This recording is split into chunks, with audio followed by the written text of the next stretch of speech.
How have you been? You know, things have definitely been different. Things have been good. We got to talk for the St. Patrick's Day episode, which was definitely a lot of fun. Oh yeah. Mm-hmm. Gave that a good listen. Yeah. Nice. There were some things that I said that I forgot that I said that I would have phrased differently, but I thought was fine anyway. I mean, yeah, welcome to podcasting. I know. Me and Theo actually, Theo breaks this rule occasionally, but our rule of thumb is to just literally never listen back to the episode. That's my ever. rule too. I just don't even at all.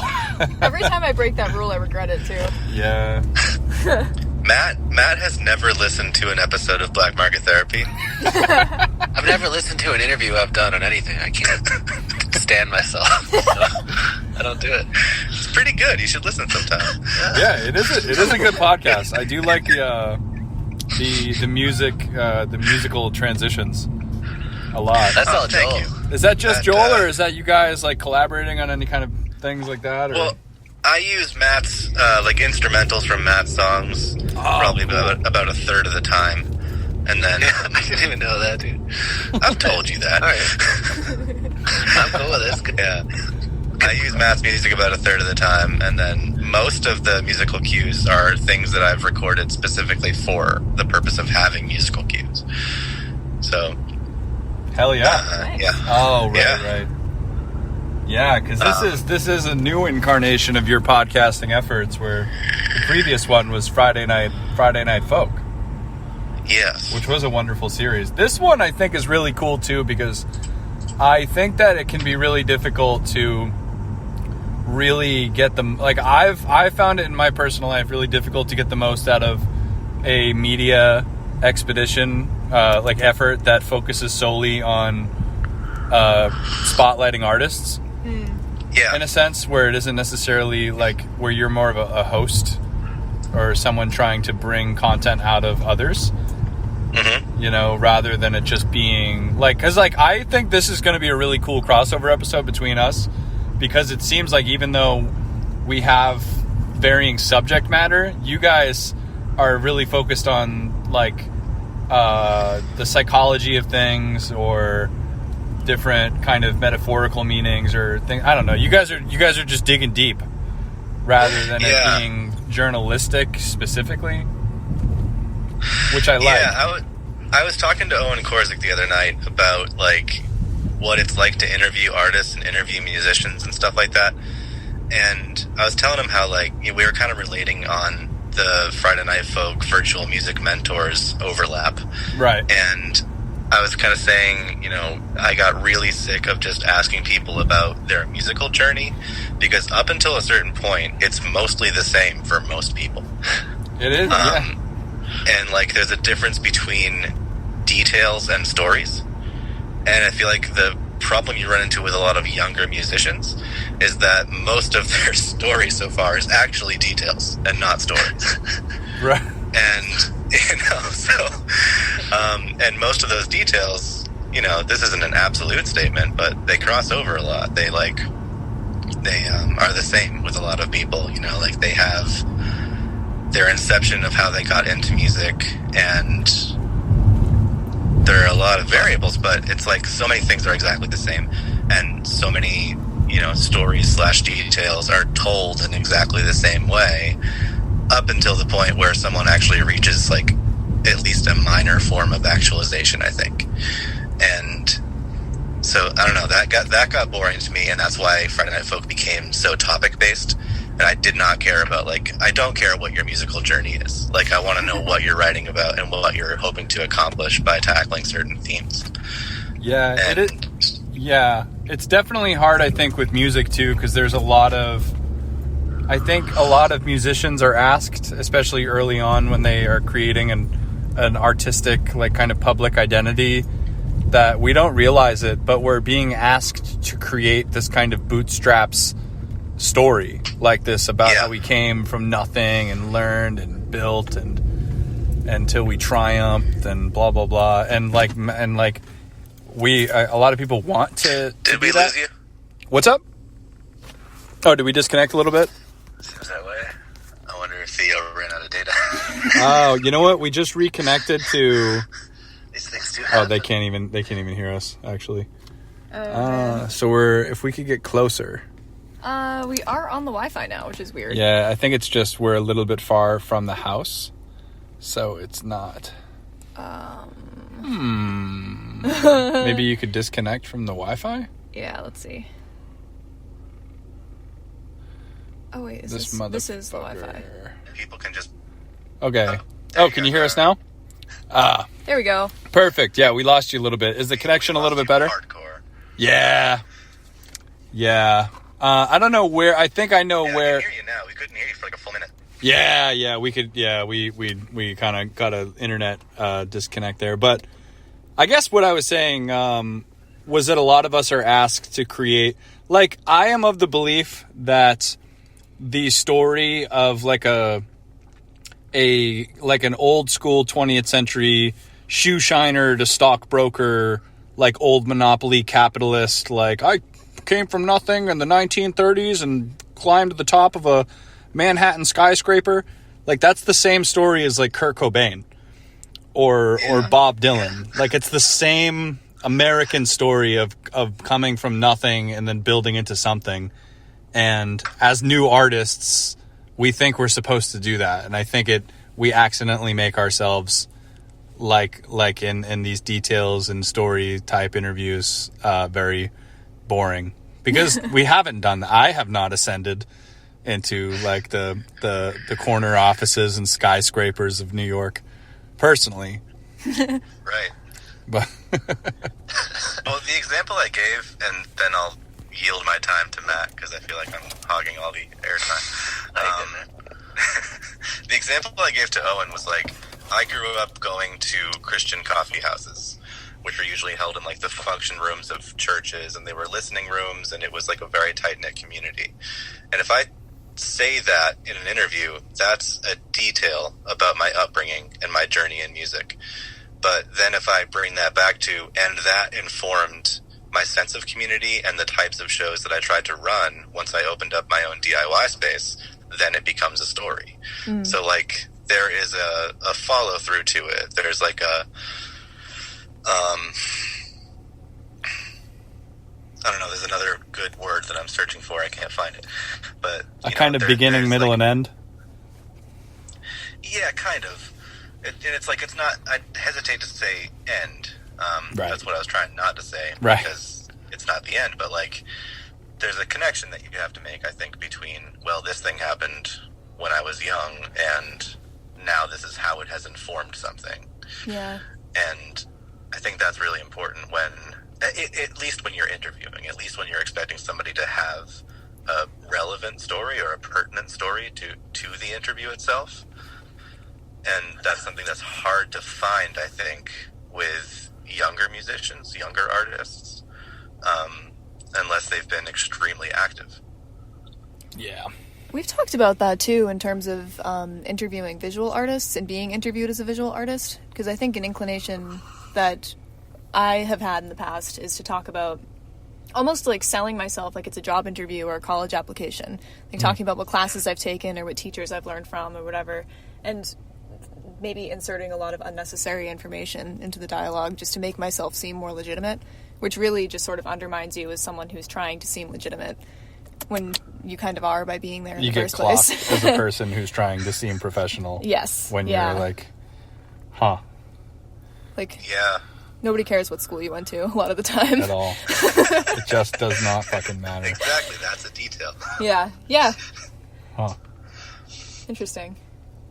Well, it's so different now, too, with a lot of, like, the FUBU approach, you know? Like, there's a lot more artists interviewing artists, a lot more musicians interviewing musicians than there were in the past. Mm-hmm. Like, you would see, like, Carson Daly interviewing musicians, and if you think about it, like, with that old paradigm, like, the stories that we all tell that aren't really differentiating themselves in any way would have seemed foreign to the people watching those shows, because it's like if you talk to somebody who's, like, you know, just like a lifetime 9-to-5-er, like, they've never dealt with any aspects of the entertainment or art worlds, our, like, average, like, everybody telling the same story is still going to be a circus to them.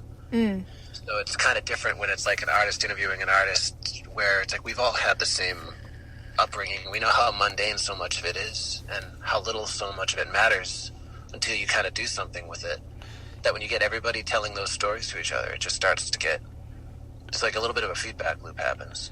Yeah, and it's an interesting thing because I like things like this really break that mold too, because like there are a lot of artists, like especially in the fine art world, like one I'm thinking of is a guy named Frank Auerbach, who is a painter, and he has this quote or some of his writings where he talks about, or I think this might be Lucian Freud, I forget, but there are some artists that believed that there was a mystique in art and a kind of mystery and drama and behind the veil kind of secret to being a fine artist, and that artists of his generation and him were in favor of not breaking that mystique, in keeping up that veil and protecting those secrets, which I don't agree with. And I think that's kind of an older way to look at it. But I think that I find it much more interesting. Like when I see somebody do something, whether it's athletic or artistic or musical, and I have no fucking idea how they did it, I'm way more interested in listening to the shop talk between two people that know what they're talking about that thing versus the back of the book blurb, a sales pitch, like the summary of it, the infographic version of, I don't know, it's advertising. Yeah. Sure. Damn, it's not get easy, just because like the information's out there. It's like I could learn stroke by stroke how Starry Night was painted. I will never ever come close to that in my entire life. So I love the shop talk too. It's just right. Might as well take advantage of the fact that all that stuff's available. Well, but that's the other thing, like a problem that I ran into with Friday Night Folk sometimes. It wasn't really a problem. It was just something that I had to consciously try to avoid, was like asking people like, oh, tell me everything about all aspects of what happened in the studio when you recorded this album. Because like those are my favorite stories. Those are my favorite like movies to watch, like a biopic about a musician that features a lot of studio time, aka Ray. It's like my favorite thing to watch. I adore it. And but it might not be the best thing to listen to, so like as pertinent as it is to the developmental process of any artist, what tools they learn how to use in a studio, or I could talk to somebody about acoustic guitars for hours, but it's not there's a place for it. Like I don't host a podcast about guitar tone woods. So, would it be appropriate? No, this is an interview show, and this, so I don't know, but I agree. I love the shop talk stuff, and I think that there's like a lot of value in hearing people discuss what tools they use, hearing people discuss what processes they're learning to engage in, and I actually tend to listen to podcasts that are more about that and less about and less to interview stuff. Like I'm fascinated by just what people are learning to do. Yeah, didn't we talk about this on something? It might have been even the St. Patty's episode, but just how cool it is to watch somebody who's really good. Yeah, we were talking about maker videos and stuff. Yeah, like I started getting into that show, How It's Made again. Like I haven't watched it in years, but my god. My dad used to watch that shit for days. Just watching an assembly line do something, or watching somebody who's a really good carpenter just turn wood that I can't even measure correctly into something that is going to last longer than I will be alive. That's mind-blowing to me. It will never cease to be mind-blowing to me. I could watch that kind of shit forever. Interesting. You know what's something I just thought of too that's kind of a little bit unrelated, but you know what I think is interesting too, kind of speaking to this as well, is that you guys are both musicians and songwriters that have a public body of work, or you're creating work publicly and distributing it. But but Black Market Therapy isn't even about art, or about music, and it's really interesting because the fact that you guys are creators, musicians and writers and artists, it makes your conversations about, you're talking about literature and psychology and spirituality, and it makes it so much more interesting, because we joke about, between each other, me and Theo, about how the Boston Art Podcast is not about Boston or art, like at all. Like we're not,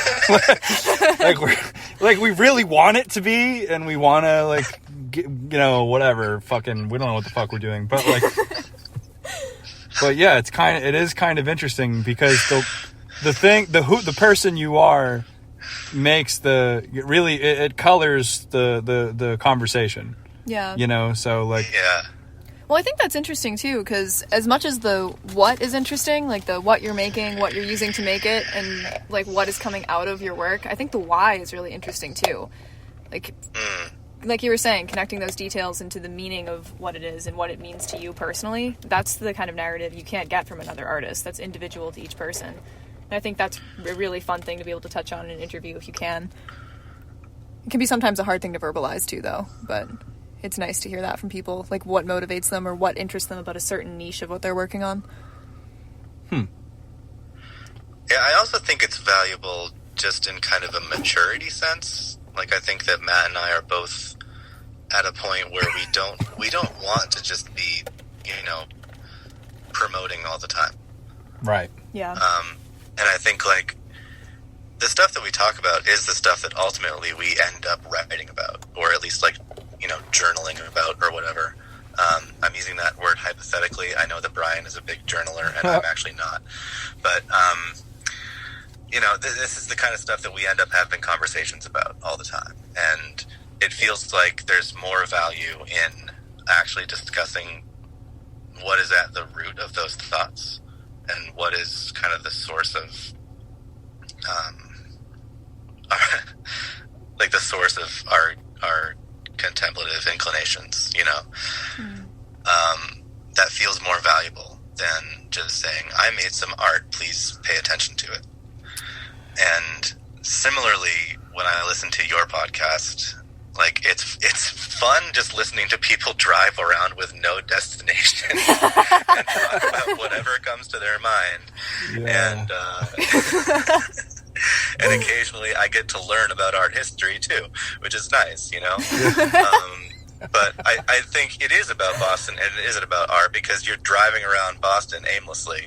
That's and, true. Yeah. I never thought about it like that. You're processing it through the lens of an artist, and you also occasionally educate people about art and talk about what you're working on. And it's fun to listen. And like I said earlier, like I like hearing about what people are working on and what tools they're experimenting with and stuff. What a wild thing. Yeah, that's definitely, we should really hammer home the car part. Yeah, that just kind of happened. That wasn't even on purpose. Of it. Yeah, because both me and Theo live with people who we like don't want to listen to us podcasting. You're just paranoid about our roommates, Right. really. Yeah, like, and no one's ever said anything to it. Like, there's no reason, I guess, like, no real reason why I feel that way, but like, Our roommates definitely don't care car? about the Yeah, podcast. but here's my question, though. Here's my question is, what conversations are you having at home that you're not having in the car when you're driving around? Like, they're not listening to you ostensibly podcasting. Like, that's a good point. you're not putting on a radio voice and like... Yeah. It's so funny because our podcasting experience is worse when we try to do that, when we try to polish it. It's funny, too, because, like, we, oh, fuck, what the fuck was I about to say? Fuck, no, I lost it. But, like, nope, gone. Polished episodes, Fucking planning. no idea. I don't know. I All have right. no idea. Fuck it. But our it's funny because our podcast did, at least from our experience creating it, became so much easier and had so much more flow and became so much more productive once we stopped caring. Yeah. We have made it. We made a deal with ourselves when we started that we were going to create 10 episodes of this podcast and then assess whether or not we wanted to invest in real equipment. And it's looking like we're going to, because we really enjoy making this series. Yeah. But like, it's honestly just been fucking so liberating, especially too, because like I make a lot of art and I write a lot and I write a lot of music, and that's fun and shit. But like, I didn't realize that that's truly just not my voice. Like my my art isn't really what I'm saying. It's what I like. Yeah. Like, I'm just making it. It's fun to make. Music's fun to make, whatever. But in my truest, like, if I want to, like, communicate with the world or want to really, really say what I mean, like, the fucking easiest way to do that is to just speak fucking English into a microphone, or obviously whatever language you speak. But, like, you know, just fucking talking. Yeah. Because that's another thing, too, that's true about me, that's been true my whole life, is that I fucking talk a lot. Like, I will talk to anybody. I love talking. And it's almost like it's so common and so normal to speak and to tell people about yourself or whatever, to conversate, that we forget that it is kind of a medium.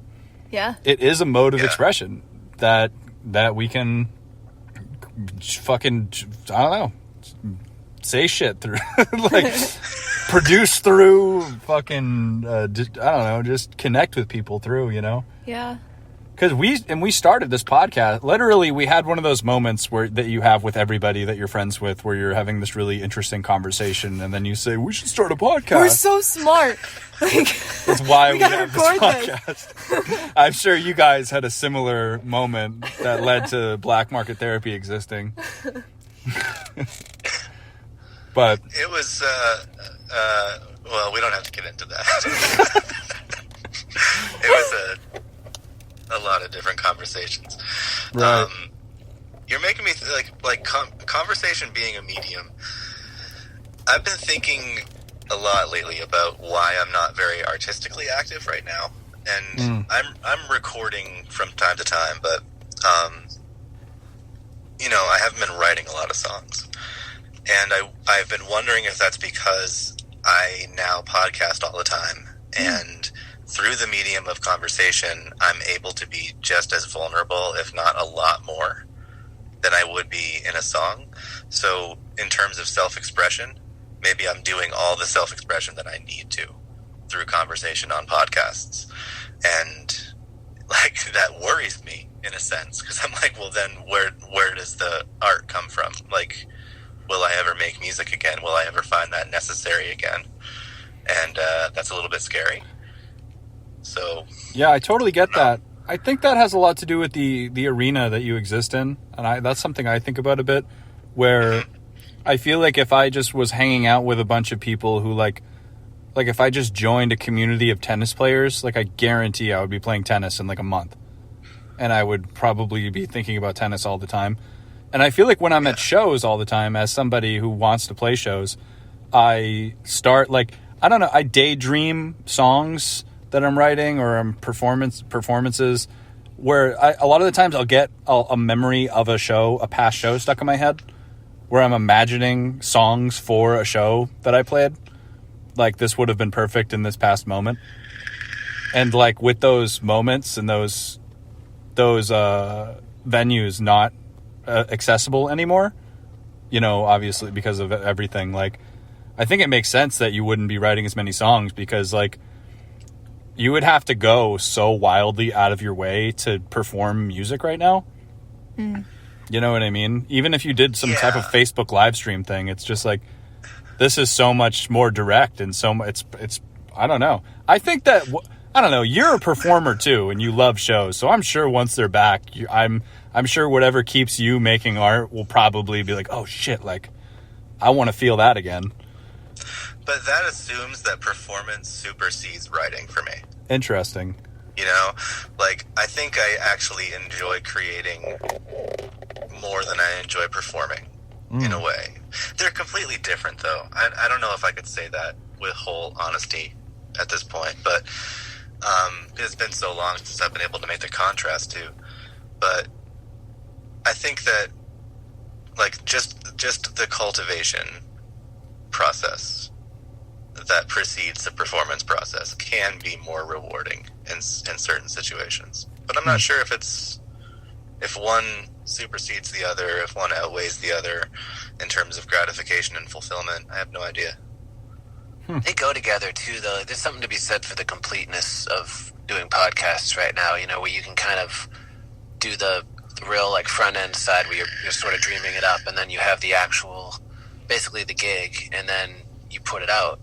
Like, there's kind of that 3-part process that, like, personally, I've always loved that about the creative process. Like, I love creating, but I need to know that I'm going to perform it. I love performing, but I need to know that I'm going to go home and write something else. Like, without those pieces all kind of being there, it all just loses its luster. And I find it's literally taken me until, like, this past year to start to trust that part of myself. But how much I need something I can just kind of go all in on, like, that satisfies some very restless part of me. And I don't know, I've been finding that I have the same fear that, like, shit, what if the stuff I'm doing now that I really like kind of overtakes music?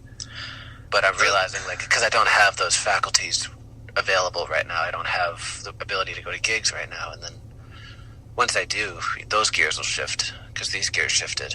Yeah, but those mediums feel, like, very different to me, you know, because if we make a podcast and we produce it and we haven't released it yet, like, I'm probably not going to sit around listening to it without having to edit it or anything. Like, recreationally, I'm not just going to listen to it for fun.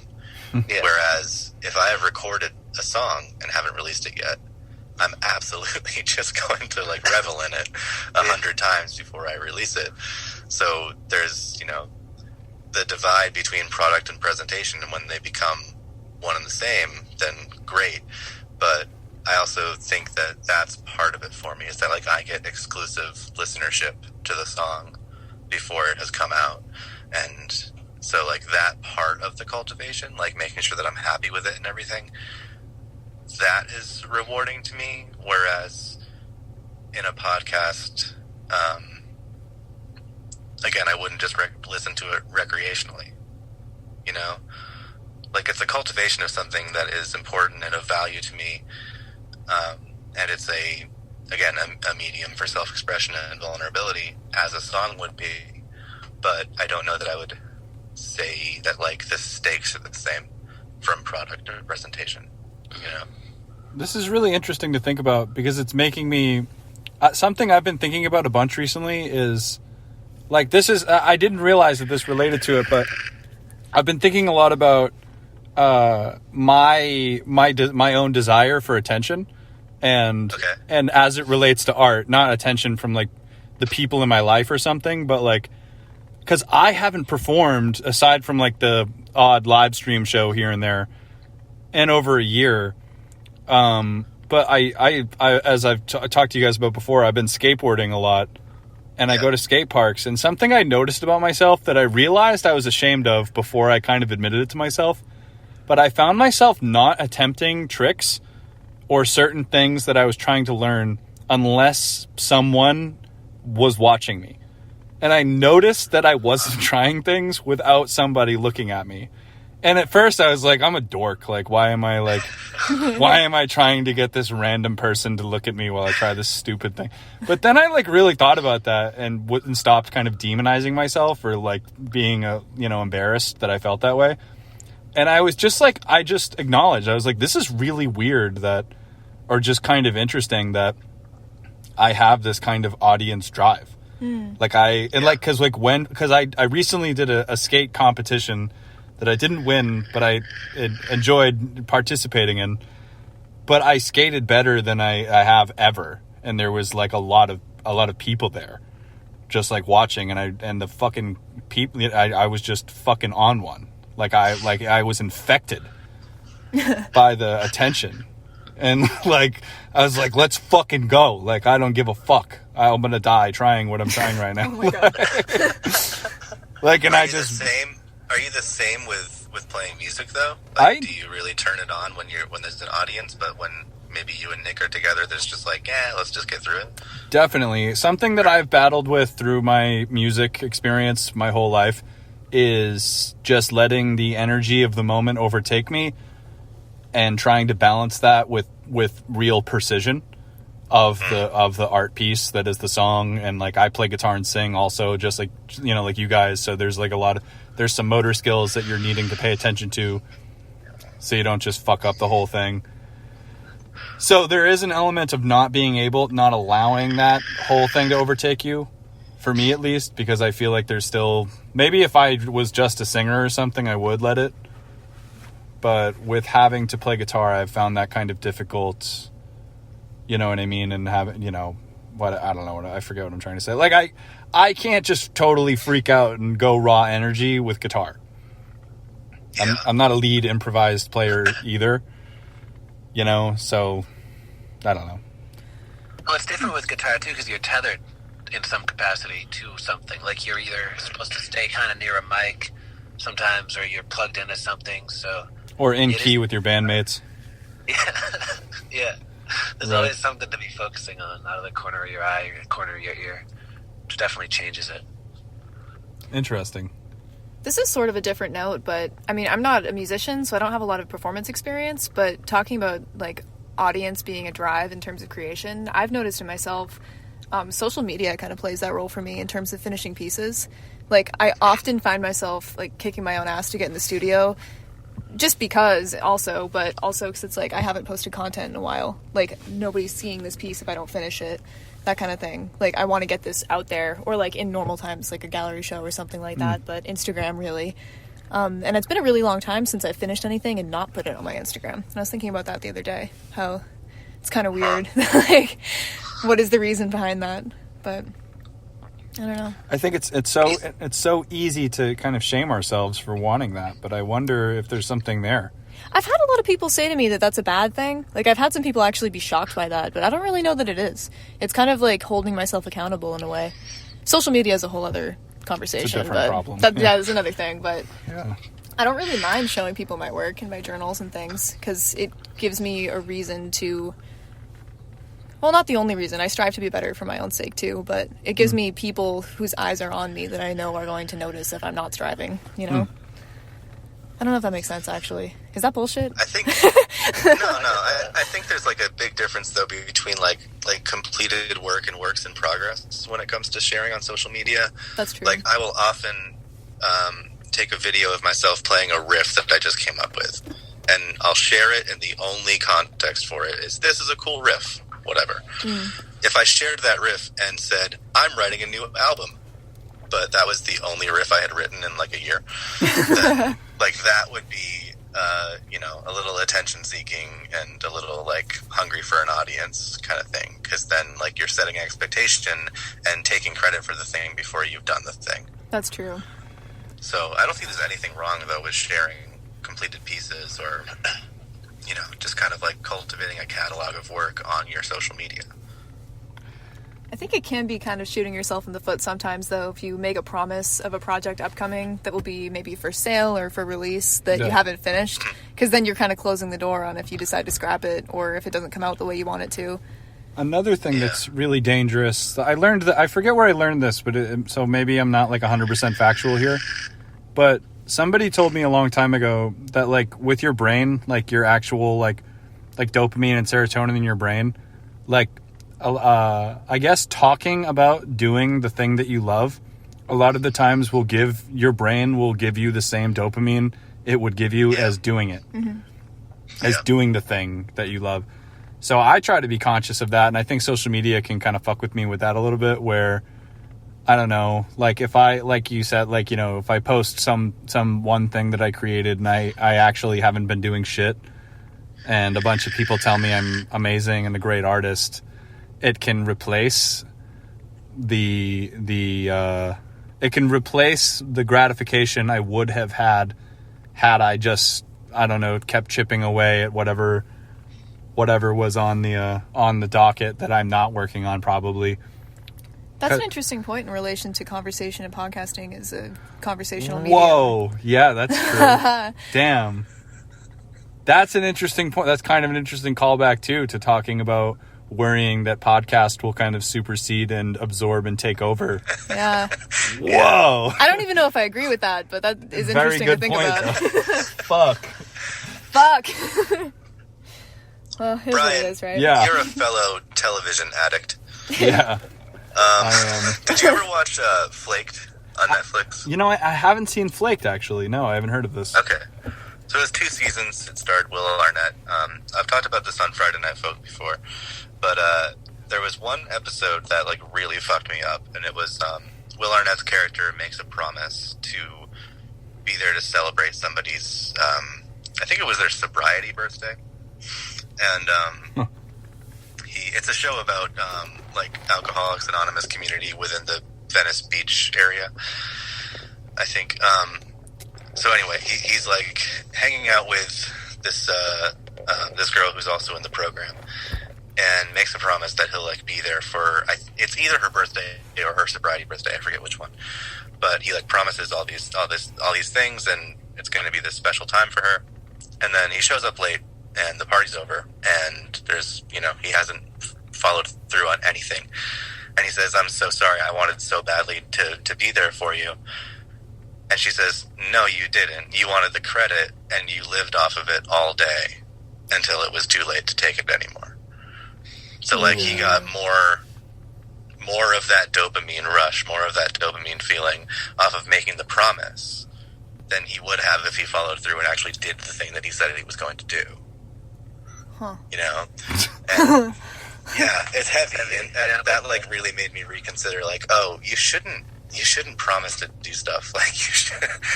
Yeah. I mean, not that you should make promises. You shouldn't, promise that you're going to release an album next month if you haven't even started on it. Like, just sort of like having a credit card. If you think about it, that's way more fun than spending your own money. Cause it's just like, holy shit, I have $2,000, and you just start going ham.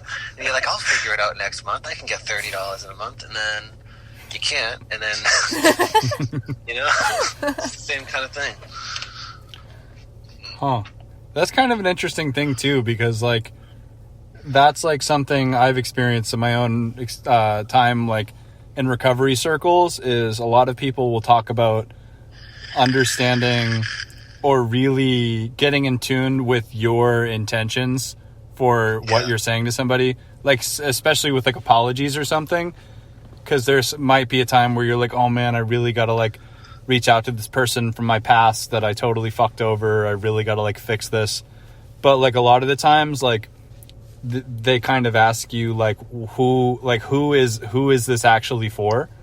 Like to ask yourself that, like, are you looking to actually improve this person's life and give something back to them, and like and have this apology help them, or are you just looking to be absolved? You know what I mean? And like I don't know, maybe that's a little bit heavier, a little bit adjacent rather than related, but I think that's kind of interesting too with talking about art, because I don't think all four of us right now are just fucking just talking shit and like not fucking backing up anything we're saying. Like, we're not like doing that. Like I feel like this is like a productive thing. It's like, I don't think, none of us are like lying or trying to make ourselves look fucking some kind of way. Like, this is just talking for the sake of talking about interesting things. But I definitely think, like, I don't know, man. Like, I used to have like something that I was all disgruntled and cynical about back in the days before, was I felt like I didn't have a lot of conversations with people unless it was somebody that was promoting to me. And I felt like talking to people sometimes was like watching an ad. You know what I mean? Like, which sucks, because like, and like, that was whack of me to think that mean shit about people. And it's, I don't know, like, maybe there weren't everybody that I thought that about wasn't doing that, and I had some shit wrong, you know what I mean, too. But I think that, like, I don't know, man. I think a lot of it comes down to like thinking critically about what you stand to gain and what you want to gain versus what you want to contribute and how you want to improve people, or I don't know.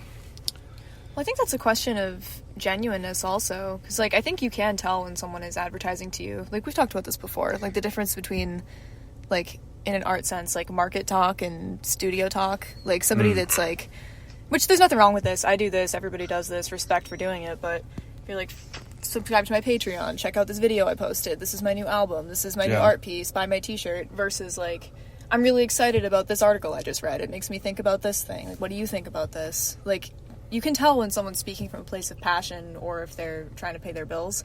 And it's like, that's fine, but if that's the only conversation you're having with someone, it kind of tells you a little bit about where they're coming from. Or if that's the only conversation you're having with other people, maybe you should analyze where you're coming from too. Yeah, geez. guilty, Matt, but... I kind of want to do an episode called "Are Your Friends Your Fans?"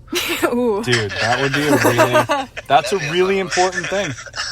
Not just because I've thought about this so much, and it's not even just because it means like sometimes that can mean that you're a jerk that just advertises to everybody, but it also means on the inverse, it makes you a person with no real relationships. Yeah. And it makes you, the advertiser, unbelievably alone and without real connection, and your art starts to lose meaning, and you lose meaning, and you stop trusting people because you're lying to everybody. You think everybody else is lying to you too, and you end up living. I feel like I've experienced this a little bit in my own life, and I've seen other people do it.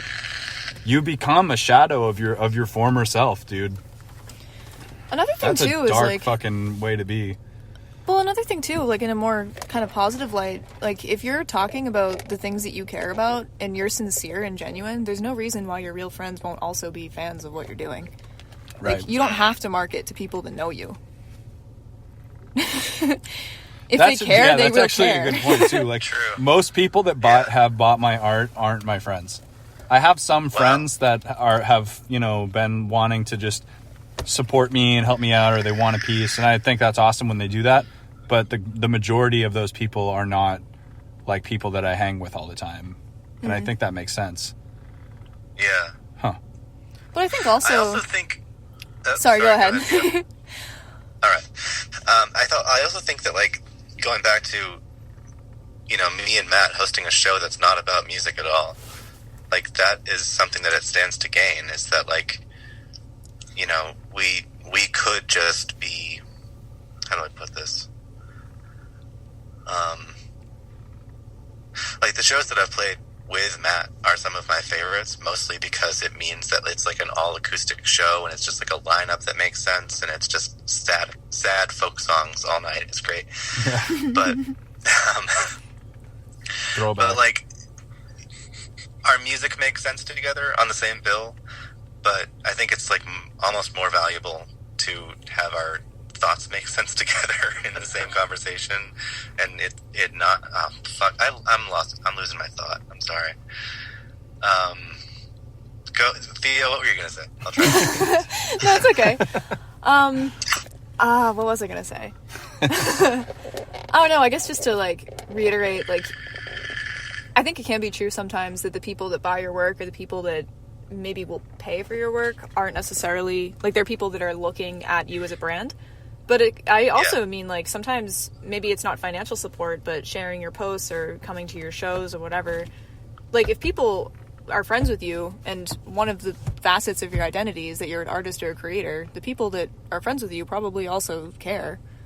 You don't have to give them your business card, Right, because that's kind of an interesting thing when you're an adult, is that most of your friendships, or like a majority of them ideally, you have actively consented to and chosen, versus when you're a kid, you're not choosing your friendships really. It's just the kid who sits next to you in class is your friend. Yeah. Or something, or college or whatever. But like, so if you do have friends that support your work on purpose, obviously, like, they probably in one point or in one way or another have sought out a friend that does what you do.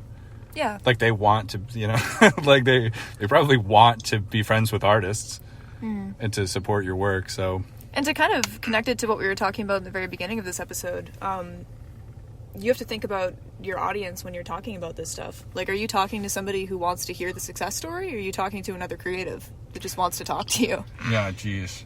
Like, that applies to social situations as well, if not more so. Yeah, because we're also I don't know anybody who's famous either. Like, or anybody who's like super rich because of art. God, like, I don't know. I mean, maybe I know some rich people and I don't know they're rich or things like that. I have no idea. Goals. But yeah, right. But like, like everybody, almost like everybody, like, I think not to like bring this back to, I don't know, basically, okay. Just do it. I know some people that are beginners. I know a couple people that are beginners, and I know some people that I would personally consider absolute masters of their craft. but I know probably a billion people that are intermediate, like me, like people who are in the middle, who are just pretty good at what they do. Like Joel and Matt, you guys are very good at your music. Theo, you're wonderful at your art. You know what I mean? And we all have a million years and so much more space to go. You know what I mean? Yeah. Because we want to, because we love to do this. Not, you know what I mean? But I don't know. I don't know a single person who's in like the sunset of their art career and they've done it all and they're fucking, that would, I don't know. So if somebody is talking to me like they have, I know it's not real. Yeah. Or like it's just probably not authentic. If I'm talking to someone as if they have made it. Or they've arrived or something. I'd even go so far as to say if you're a person that is making art actively still, I was going to say a young person, but if you're alive and you're making work and you're talking like you're done, then you are. You're fucking done. Like you're done. Yeah, right. Like I lose respect to that conversation as soon as you say that you've won. You know? Yeah, intermediate is fucking a massive pool of people. Intermediate should be the goal. Yeah. Maybe intermediate's not even the right word, but work in progress. Right. Because, I don't know, you're not done till you're dead. Right. Damn, and maybe... That's a cool way to look at it. You're in the game, you know, when you're in that level. Like, you're not near either like, bookend that is kind of shitty. Like, you're just down in the filth with everybody, and that's fun. Yeah, for sure. Down in the filth. Right, yeah. Yeah, and like, it is like it's kind of like an interesting thing because like, I feel like this is kind of an age-old 3 archetypes, like the green, bright-eyed and bushy-tailed, like brand new person. And on the other side of that is like this like crone elder, like wizard. And then in between those two is us, everybody. The maidens. Literally every single person that is doing it. Yeah. Interesting. I hope that I get to be like an elder wizard, like wise art person. like one day, if I play my cards right, I will be. But here's an idea. I talked with a friend of mine once about like guitarists like, you know, Tommy Emmanuel or Steve Vai or like the masterclass guitarists, you know. And a lot of the time it can sound like technicality or, you know, mastery at the expense of creativity, you know, or like you're showing off technique, but there's not much creative in the songwriting itself. There's nothing in the composition that stands out as interesting, really, or like aside from the fact that it is virtuosic in nature. Aside from the fact that you're playing really fast and demonstrating incredible technique, there's nothing compositionally standing out. And I feel like every time that I figure out that I can do this with fingerstyle, oh, that's cool, I've learned a new technique. I have to then write something that demonstrates that technique, which allows me to get better at using it.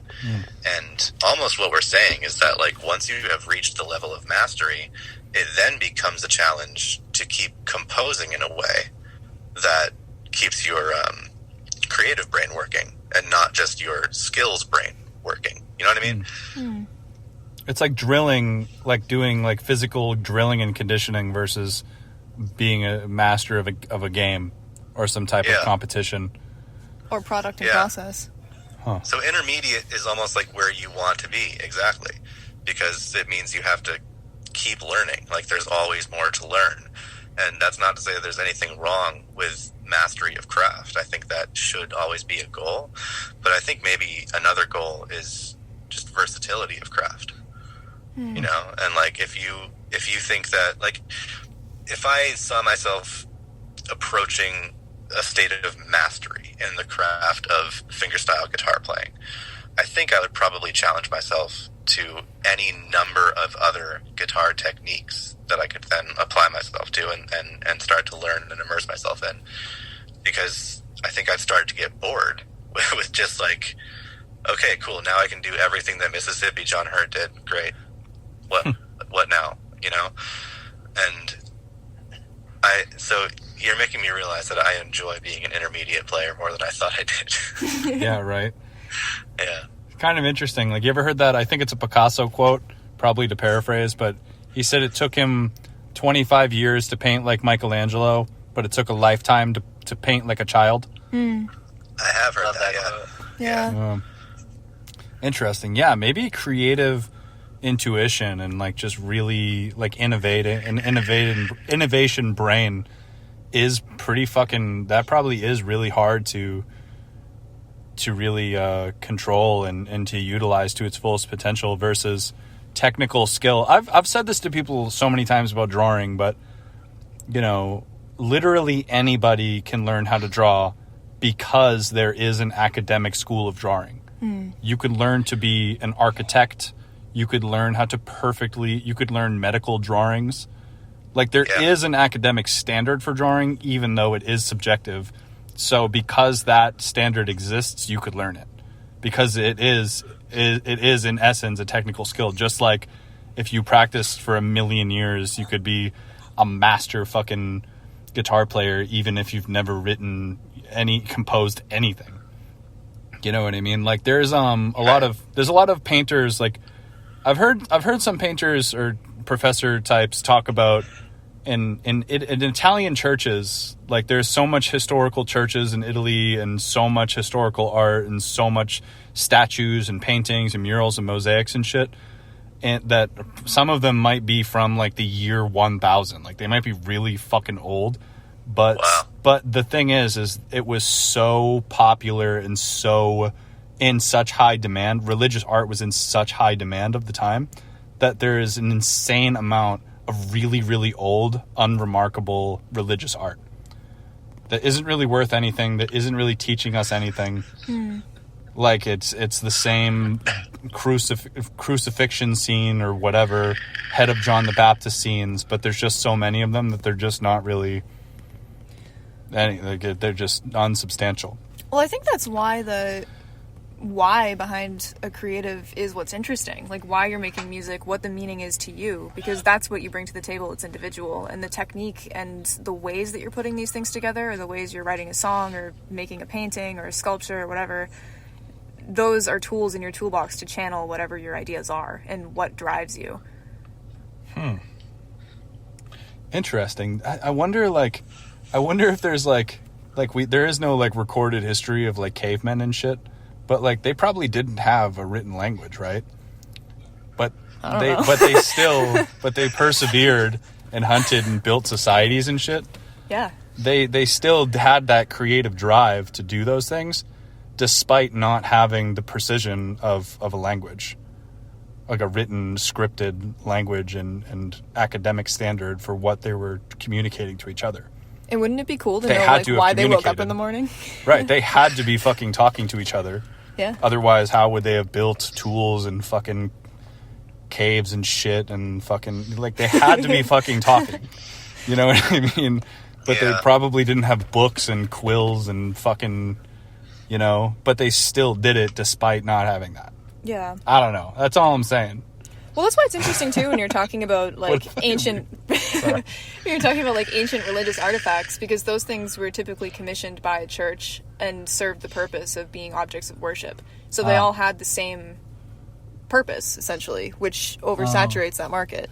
Right, and that purpose wasn't necessarily to enjoy great art, but it was they were depictions of idols, of religious text and shit. Like either communicating to an illiterate audience the stories of the Bible, like the same purpose as a rosary bead, something to pray to, or you know.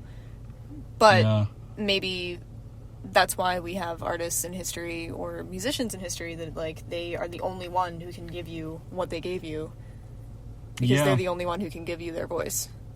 Damn. I don't like the word voice. Voice is an overused word in art discussions, I think, but you know what I'm saying. Yeah, there's not a lot of really great synonyms for that, for what that means specifically. It's so vague, but it's so, I don't know. Whatever, that's a different point. That's a good challenge to consider how to rephrase that. Wow. Pretty cool. I wonder if I don't know, the thing about the caveman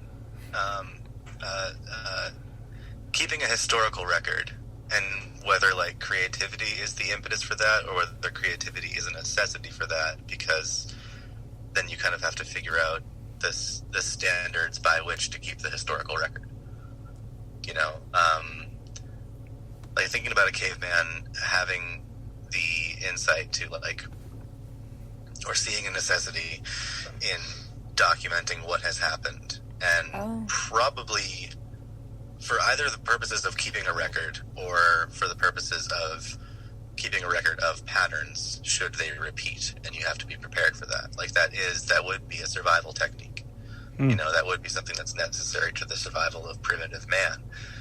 And so I wonder how much creativity actually factors into that, aside from just maybe the tools that had to be, you know, formed and shaped in order to do it.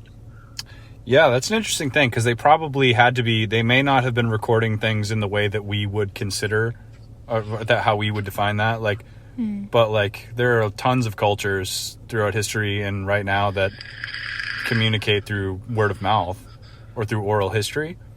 Yeah. You know, so they probably, I don't know, maybe we're raising people not to fucking fuck with snakes or like eat random fucking berries or something.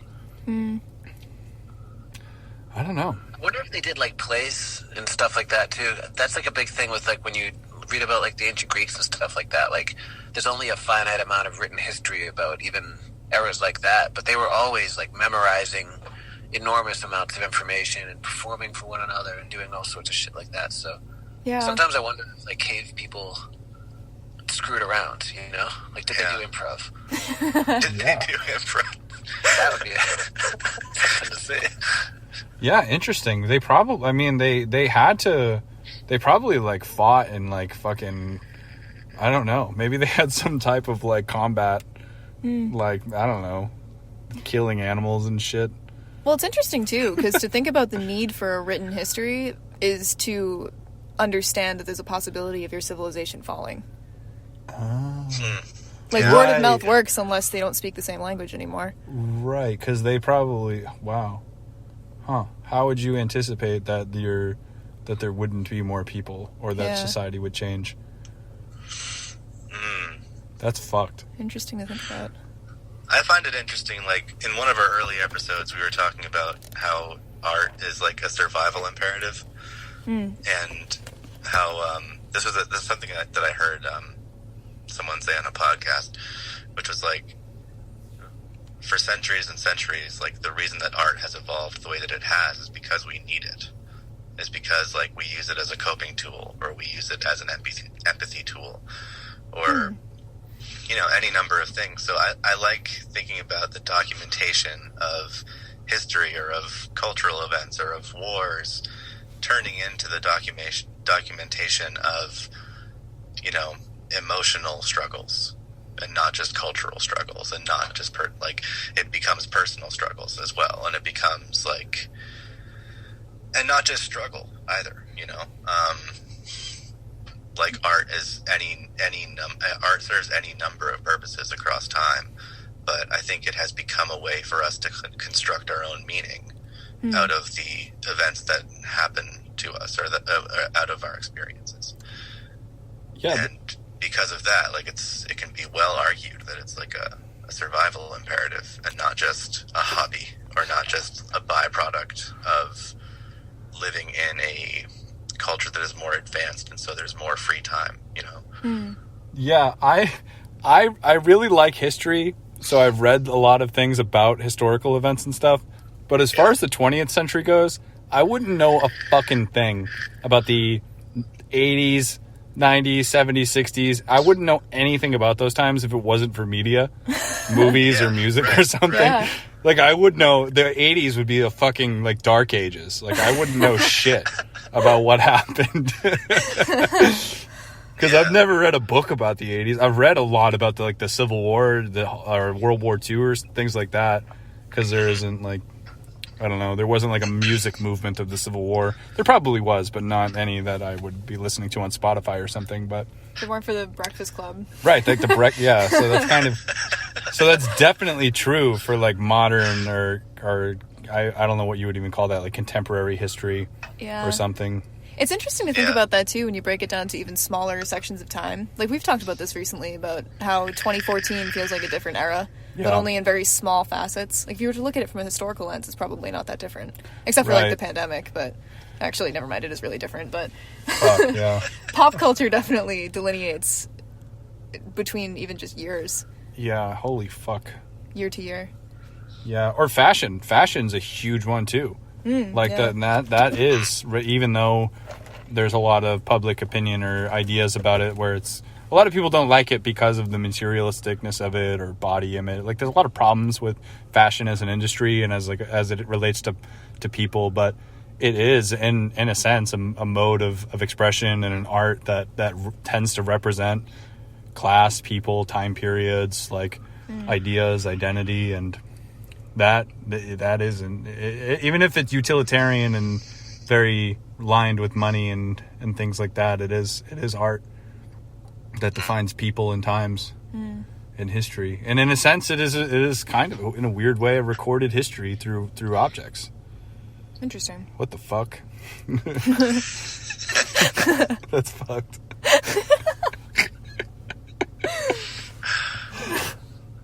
Sometimes I just say shit and I'm like, I don't even know if that's real or if that's true. Is that even fucking true? It's an interesting thing to consider, I think. Well, we're verging on a topic right now and approaching about an hour. We're verging on a topic that I actually wanted to bring up, which is, what is the inherent or innate value of art? Ooh. Well, I think that it's really, so if we're going to talk about the value of art, we would probably have to talk about what art is. So this is probably something with many answers. Yeah. But I think that, I don't know, I think that for me it's like it's a tool of understanding. People, myself, and I don't know. I think you said it was a tool of empathy, and I think empathy is a tool of understanding and learning about others and myself. But I don't really know. I like the idea of it being a tool of empathy. I think that's interesting. Because I think for me, in my personal life anyway, my own art has served the purpose of capturing versions of myself I didn't mean to articulate. Like, yeah. Do you ever read a journal that you've had from like 10 years ago or something, and you're like, I didn't even know what a dumbass I was, or like I didn't know I was going through this, and that wasn't what I wrote about, but it's in between. Like if you just caught someone on the street and started talking to them, and they told you more than they meant to tell you, just from the way they talk or what they're talking about. I feel like there's an even grayer gray area when it's nonverbal. And I can look at my old work from when I was in high school or from college or whatever and see versions of me I didn't realize I was experiencing. And I think I can do that sometimes with other people's work as well, with a little bit of information about the person. Yeah. So. It's almost like how you ever, I don't know, do you guys have a experience of your parents when you were a child making a home video of you? And they said, oh, like sing us the song, like sing us the Christmas song for the video. And then you do some horrible 2-year-old version of like a Christmas song. And it never happened to me because we couldn't afford a camcorder. Right. But you as the child think that you're being filmed singing a song, but they're actually capturing this moment and how cute and silly you were and how you thought this was singing, but you're just this like toothless child babbling or something. Or like your Facebook memories from 2012. Yeah, like time hop Facebook memory. Yeah. Interesting. But yeah, I've always considered like journaling, which is I guess an art or whatever. But like I think one thing, just as an aside before I make this point, is that I think one thing that kind of fucks up the way people think about what art is how utilitarian it is, because there's the difference between craft and art that a lot of people talk about, which is a difference that I don't necessarily agree with, which is.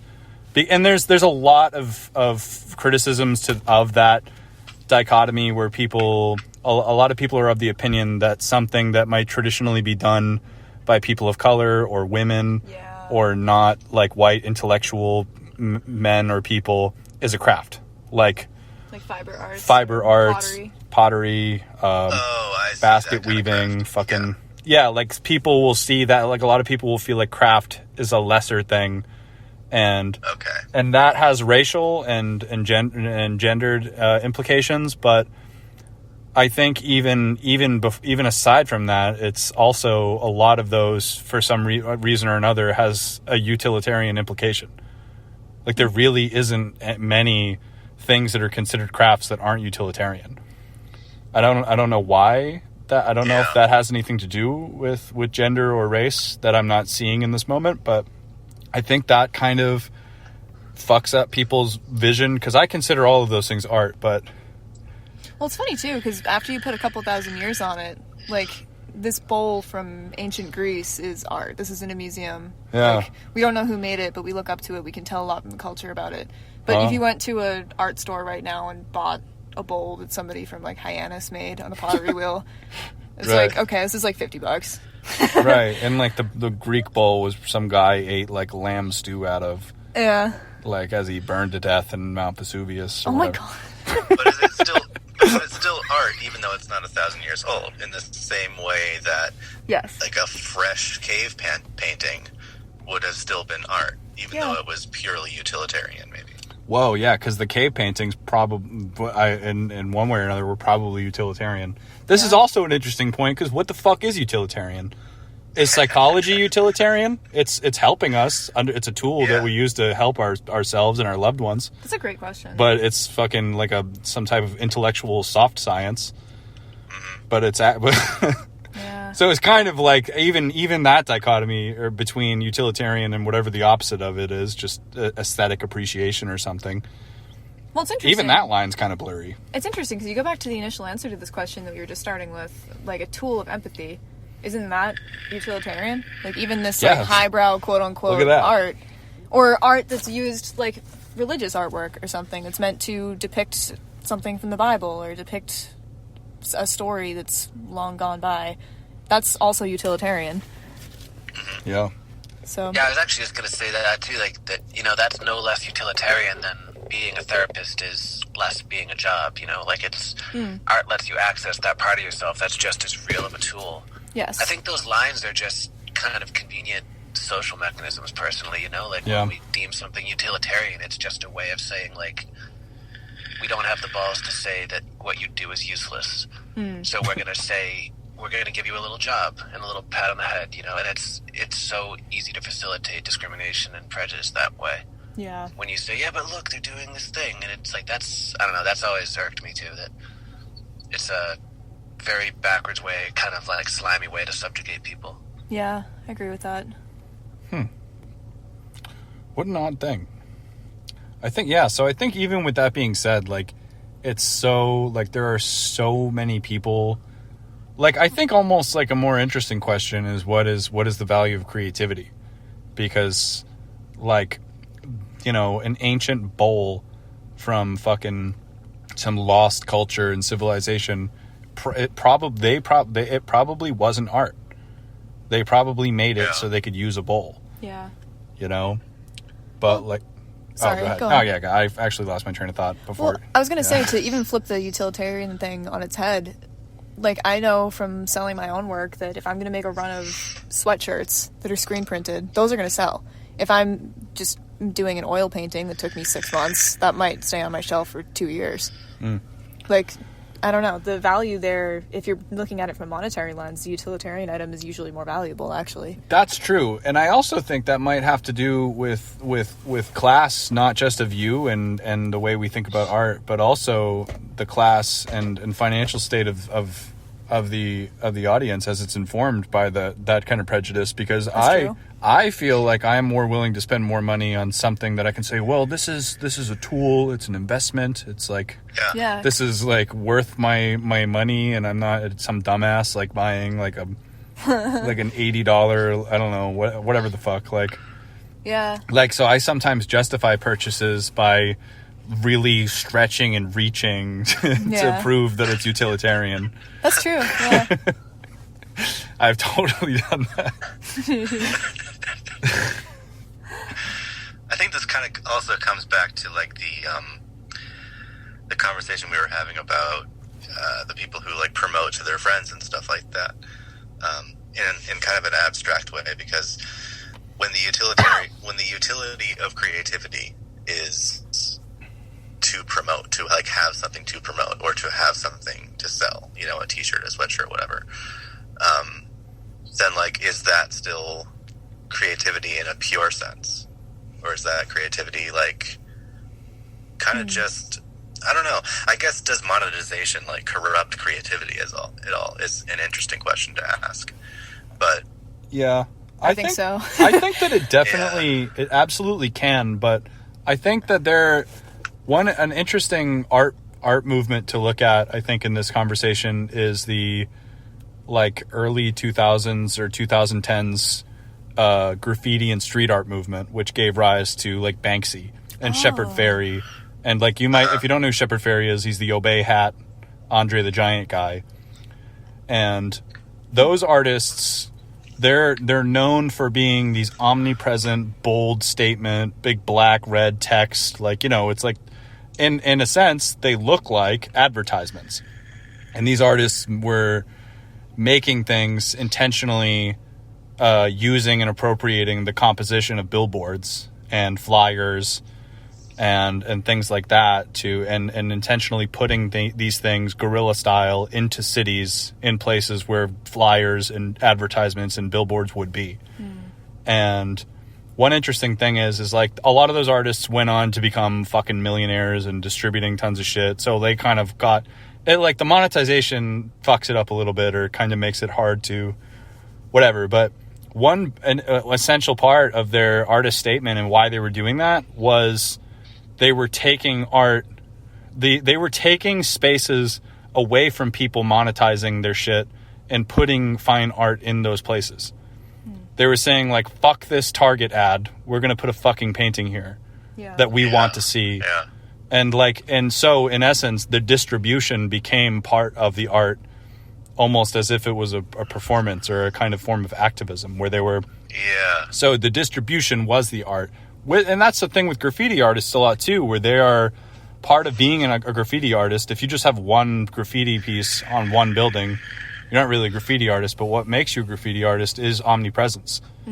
It's being fucking everywhere. It's like you look at a dumpster in Waltham, you look at one in Plymouth, and there is your art. Yeah. Everywhere, Yeah. you know? So I think that distribution can be confused sometimes as monetization. Where there are some people that might look like they're just self-promoting, but part of their artistry might be a part, like the omnipresence might be required by their mission. Huh. You know? I think the question is who your audience is. If you're making work for yourself, or if you're working through an idea or a theory, or if you're trying to accomplish an artistic goal and you're making money off of that, all power to you. But if you're making art for the sake of selling it, maybe you're making a product. Or if you're making art for the sake of having an audience. That's an like if you're a singer-songwriter and, you know, and you're writing a song in which you've said all these things before. Like, it's nothing new. You're writing just another love song or something like that. Sure.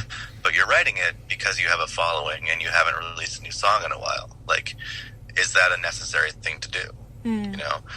Is there any inherent value in writing a song because songwriting is considered to be your craft? Or is there more value in trying to get something very substantive out of it? I think that's an interesting question, but one thing I would consider too is that production and performance is some people's craft. You know, like there are some like EDM artists who sometimes when I listen to their work, even if it features lyrics, I've noticed it might just be bullshit or like literally like there's no way it could be considered intentionally trying to say something. I don't know. Yeah. I don't know. Like there's a lot of I've heard people call the music like TikTok pop music of right now be considered like hyper pop. And a lot of those lyrics are like these like wacky bullshit, like self-destructive, like crazy things. Like, and a lot of those, I feel like for some of those artists, the point isn't the lyrics sometimes, you know, where sometimes the point is the production or the artist or whatever the fuck. I have no idea, but. Well, it's interesting because in that sense, it's almost like it's comparable to performance art. Like maybe for somebody that's performing a piece, the piece itself doesn't really matter. Like, for example, we've talked about this a million times, but Marina Abramovic, the artist is present. That whole piece was her sitting in a dress at a table. There was nothing unique to that. There was no technical...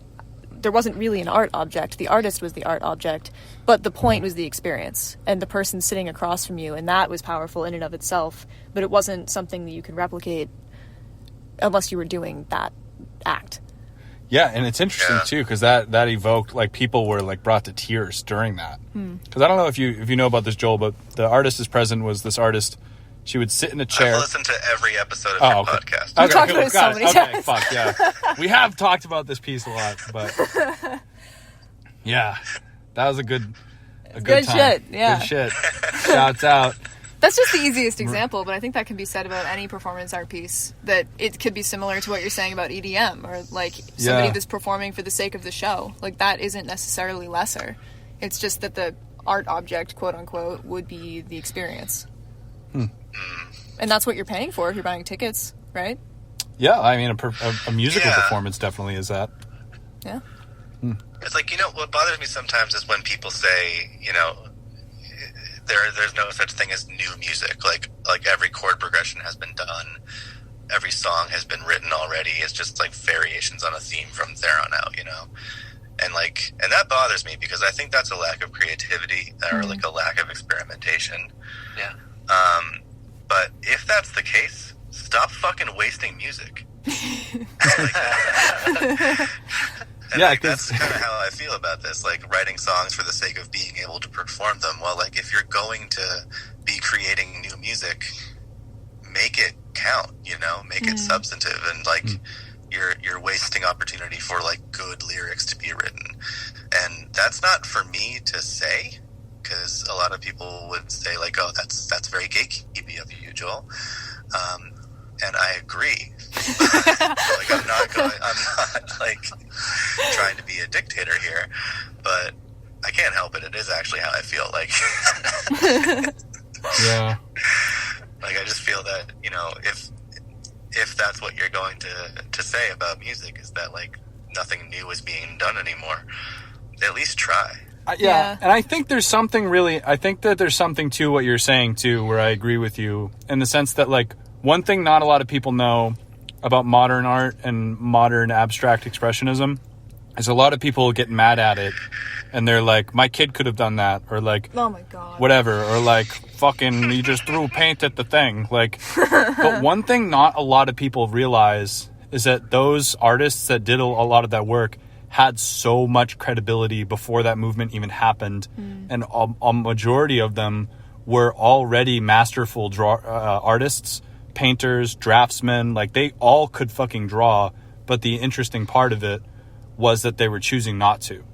Yeah. Versus it's really hard to take somebody seriously when you see them go up on a stage or assume this platform where that they're just a fucking joker. That they've never written a good song in their life. They don't make art. They don't know how to draw, whatever. But they're just like, oh, it's abstract, or it's punk, or it's something. Like, I totally get that, like, somebody who like, if somebody had bad lyrics, it would be interesting if you knew that they had the full capacity to write good ones, but they chose not to.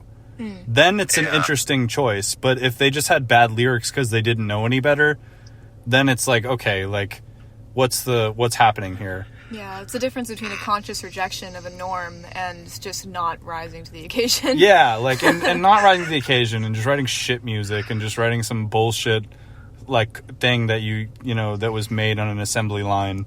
Yeah. By, I think that's whack, and I think there are a lot of people that like punk rock, DIY, or abstract art. I think these are ideas and philosophies that are abused sometimes. Sure. You know what I mean? Where these are all valid and interesting things, but there are people that jump in like that, I don't know, it's a shortcut to some people. Which can be... They're cutting a line almost. Yeah, it's kind of unfair to the people that are consciously doing it. Like, the whole, like, my kid could do this. It's like, all right, but I mean, does your kid have an understanding of the norms of art history and what a gallerist would expect and is defying those expectations, or is your kid 3? Like, they're not the same. Yeah. Or even simpler, why didn't your kid do this? Yeah, right. Yeah. You know, it's like, it's art. There's no fucking rules. Like, your kid should either get up off his ass or...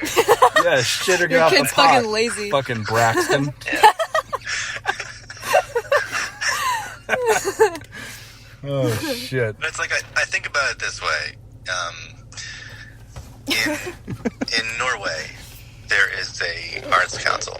It might be this way with a lot of countries whose governments are more involved in like cultural enrichment and stuff. But I know in Norway there's an arts council, and they will kind of review the new books that are being published. And you can get a book published any way you want to in Norway.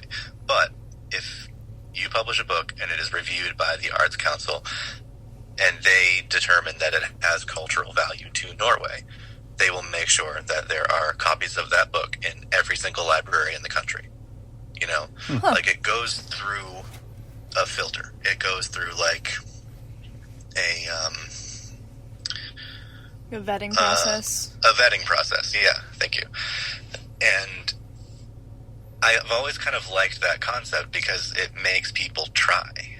You know, it's not like you might be less inclined to write just another mystery novel or just another Harlequin romance novel or something like that, which like is fine for entertainment value but doesn't have literary value.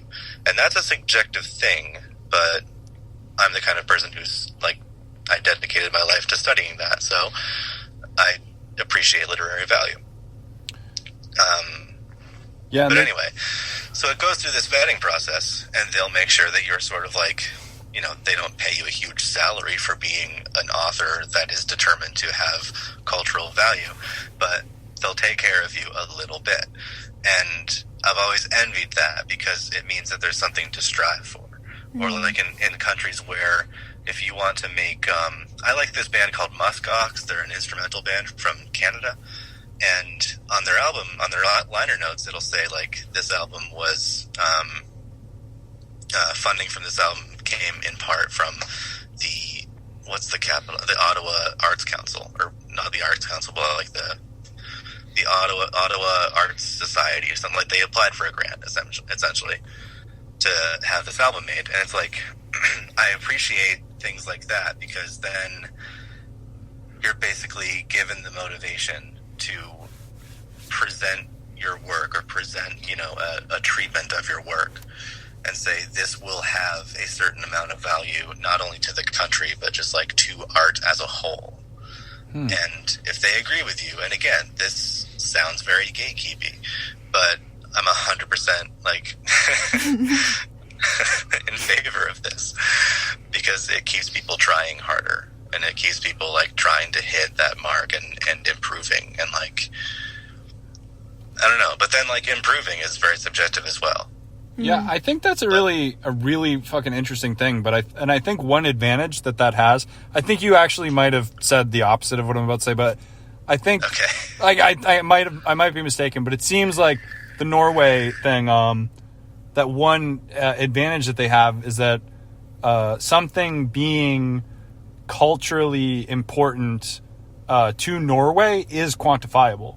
Like in the sense that we can identify something that is culturally valuable to American history, like the story of Harriet Tubman or the story of fucking like the Declaration of Independence, like Custer's Last Stand, like whatever, like there's a lot of stories, you know, Crazy Horse, Chief Red Cloud. There are things that are definitively important to know about in terms of the United States of America.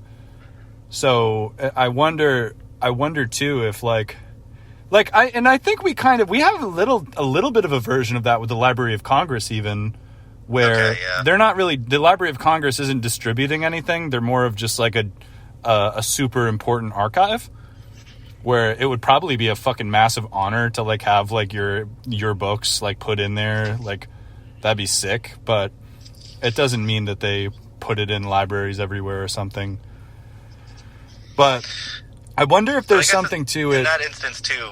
Yeah. Sorry to cut you off. Oh, in it's that okay. instance too, like you would have to discern between cultural importance and literary importance. Oh, gotcha. And I don't know that they only judge based on cultural importance. They might be looking at literary importance as well. Yeah. But even that is fair. I feel like that would be fairly quantifiable. Oh, like literary importance. Yeah. Yeah, I definitely think, that's an interesting point. Because literary importance doesn't also just have to be how dope something was, but can also be cultural, cultural impact. Like, if The Great Gatsby sucked and it still had the exact same impact and prestige that it has, it would probably still be culturally valuable. Yeah. Or, like, in terms of fine arts canon, that's a thing, too. Like, in terms of, like, the way that museums present art history, there are obviously tons of artists throughout history that have been left out. But, for example, a great one is Picasso was a dickhead, but Cubism is important. Maybe the work itself isn't that impressive in a retrospective lens, but we wouldn't have abstraction without it. Right, but it fucking exploded. And that's another thing, too, that something that once was literary, like a literary bombshell and changed everything, is a little bit different. Like, it's a little bit, can become cliche in modern times. Like, if your band sounded exactly like Nirvana, or you sound like Bob Dylan, like, that it makes, maybe we cringe and think of like the back of our dad's car when we hear Bob Dylan, but I don't know. I don't know, but those that, I guess that doesn't negate its massive impact of the time. But yeah, I definitely think that I think that maybe literary importance or literary mastery is probably just a really big, many-faced or multifaceted thing, Yeah. Interesting, because they're definitely, I don't know, I guess I maybe I don't know enough to talk about like the technical mastery of literature, because I have been known, there are some books that I once loved that do not hold up. And that probably sucked, but I just thought they were awesome when I was like 16 or something. Like what? Like John Green or something. Oh, I don't know. Maybe I shouldn't hate on John Green. Maybe he's fine, but No, go ahead and hate.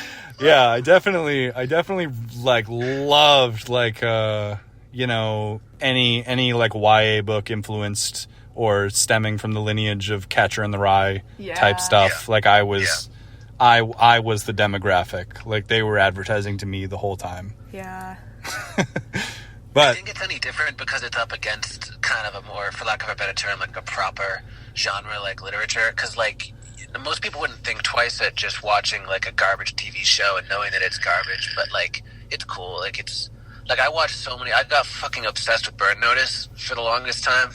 It's still one of my favorite shows of all time, but I would never say, oh, let's put that next to something like Spielberg did. Like it's a completely different thing, but no one really cares because it's, you know, it's TV. It's what you watch when you're sick, or it's what you, I don't know, it's what you do when you get home from something. But as soon as it becomes like literature or like a fine art or like a piece of like classic or classical anything, it's like all of a sudden that bar gets a lot more important, but I don't really know that it is in a ubiquitous sense. or like something like Twin Peaks, which is like known as one of the like fucking classics of like film fucking like greatness, you know what I mean? Yeah. Was like, but I think that one of the reasons that I think that you have to understand too that Twin Peaks was in like the philosophy and art style of it was absurdist. It was an absurdism piece at times. Oh, totally. Yeah. You know, so it's obviously it wasn't that wacky by accident.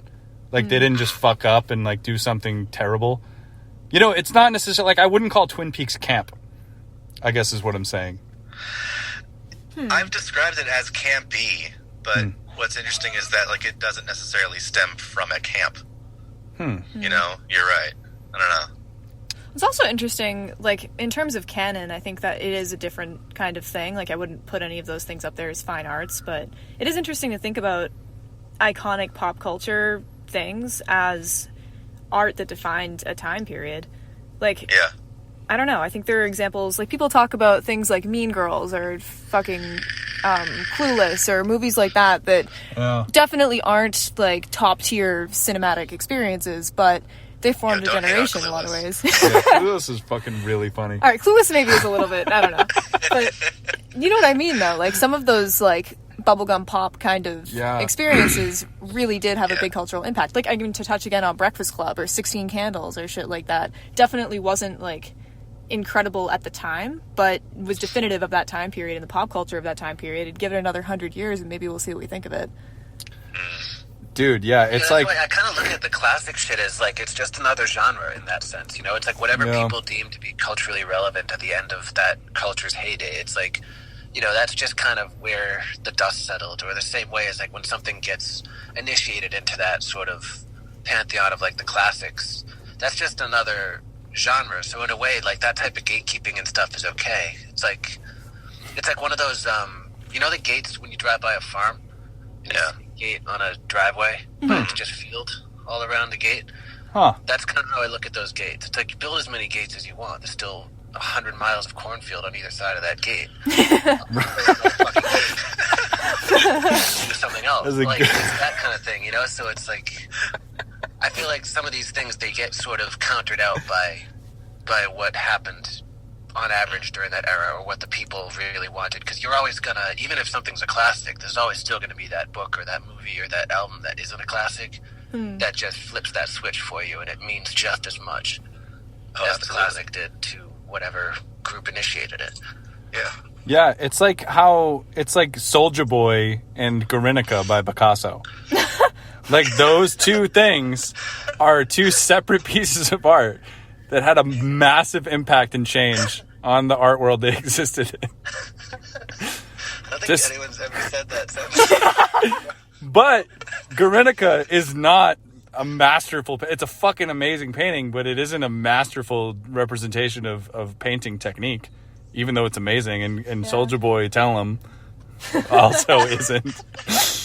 I don't know. I'm not like a dance music, I'm not like super passionate about dance music, so maybe there's somebody who could really well defend Soulja Boy.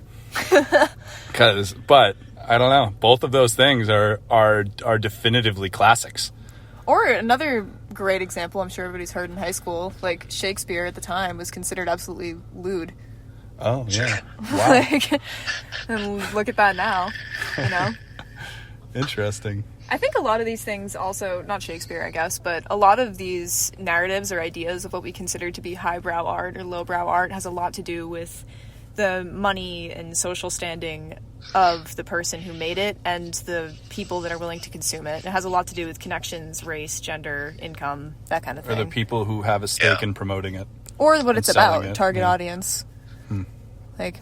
Yeah, I think a lot of that is just kind of dissolvable bullshit that give it 200 years and people will think completely differently of it. That's true. They're definitely like something that me and Theo go to cemeteries all the time, and we will often research some of the people with interesting graves or something, and to see if they have. You got to come out here. Oh, to the western, central western. You got to come out to Lancaster. There's a place that's literally called the Old Settlers Cemetery. Oh yeah. And yeah, all the gravestones are from like the 1700s, and you would adore it. Yeah, no, that sounds fucking awesome. I would definitely add it to my list. Fuck yeah. But one thing that I see often is I will find a grave that's like the most decadent and like fucking extravagant mausoleum with whatever, and then you research the guy and it's like, Chadwick fucking like Proctor was the richest man in New York City in 1852. And that is all we know. Yeah, and it's like, okay, this guy was an absolute fucking rich, powerful guy at one point, and now he's dead and has this decaying, fucking crazy-ass grave. He has no living relatives. Nobody knows who he is. His money's gone.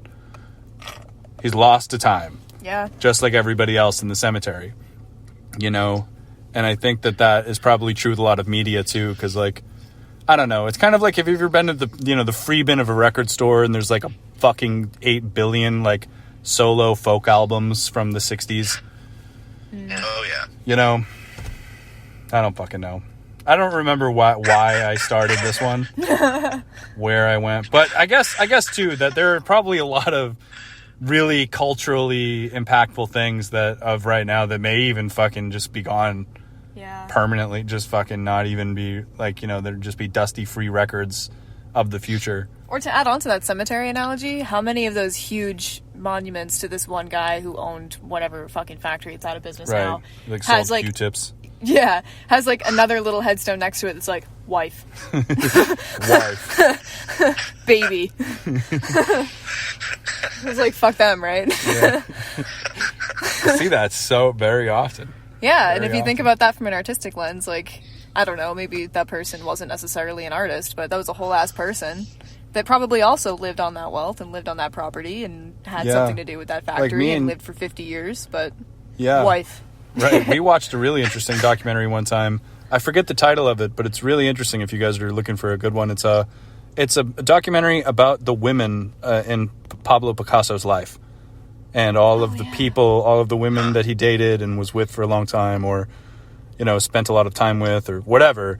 And it's really, really interesting because it's this documentary about Picasso, obviously, because, you know, whatever. But it's a really, really, really interesting to just, because he, I don't know if you know this, was known as a womanizing, you know, jerk, like cheating and whatever. But he made a lot of paintings about that too. He actually, like, trigger warning, but he had a series. I don't know if the whole series was about this, but it was a series of paintings about a minotaur, and the minotaur was an analogy for himself. And one of the paintings that is a like foundational cubist piece is Minotaur rapes a woman. It was just some fucked up shit that Picasso did. And it's like, that's a monumental piece of art history. It's just I didn't even know that. Yeah, it's crazy. Yeah, and it's like he, however, is one of the cornerstones of abstraction because he was the bridge to what is contemporary abstraction. Huh. But he was like one of the last modernists. Yeah, but it doesn't necessarily mean any of his ideas had meat. He just had a new technique. That's true, because that's something a little bit unrelated, but I think it's so fucking crazy that contemporary art started in like the 50s, or like with like fucking Andy Warhol. Like that's considered like the beginning of right now, as far as contemporary art goes. That's fucked. Like the 70s is contemporary art. It's not modernism. All new art is contemporary. Right. Yeah. But contemporary art probably will end. Like, people will probably stop calling... Because people called modern art because it was modern. Like, they were living in the modern era. Yeah. That's like... It started off as the same way we use the word contemporary. Mm-hmm. Yeah. But the word contemporary probably existed back then. We're running out of fucking names. Like, we keep naming things for the thing we're in. So it's like, oh, it's postmodern art. It's like, we're just name it something else. Yeah. Like, right. fucking name. Make it so confusing. Have to keep adding posts. Yeah, like there could be a time where there is post-contemporary art. Post-contemporary new... Postmodern, post-contemporary, postmodern, fucking... I don't fucking know. The new Wang. The iPad babies. Oh my god. Oh my god. Holy fuck. Just to make it hard for all the art school freshmen, you know? Yeah, right. Yeah, really. Oh, jeez. Wow. What a weird thing. Joel, you studied English, right? Or Yeah. Oh, cool. Just curious. I think I knew that about you, but I realized that I remembered. I realized I forgot it during this conversation, and it totally makes sense again.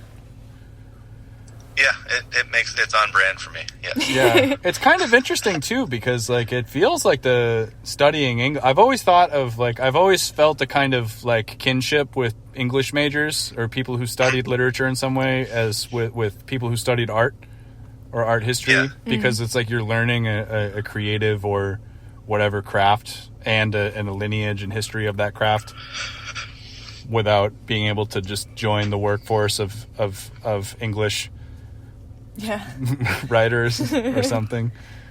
So it's always felt very similar. It's an interesting field. Like of course, another purpose of art is the discourse around it. You know, and there's an inherent value to that, I believe, in that you have to kind of it gives you a deeper way to explore the human condition if you choose to do so.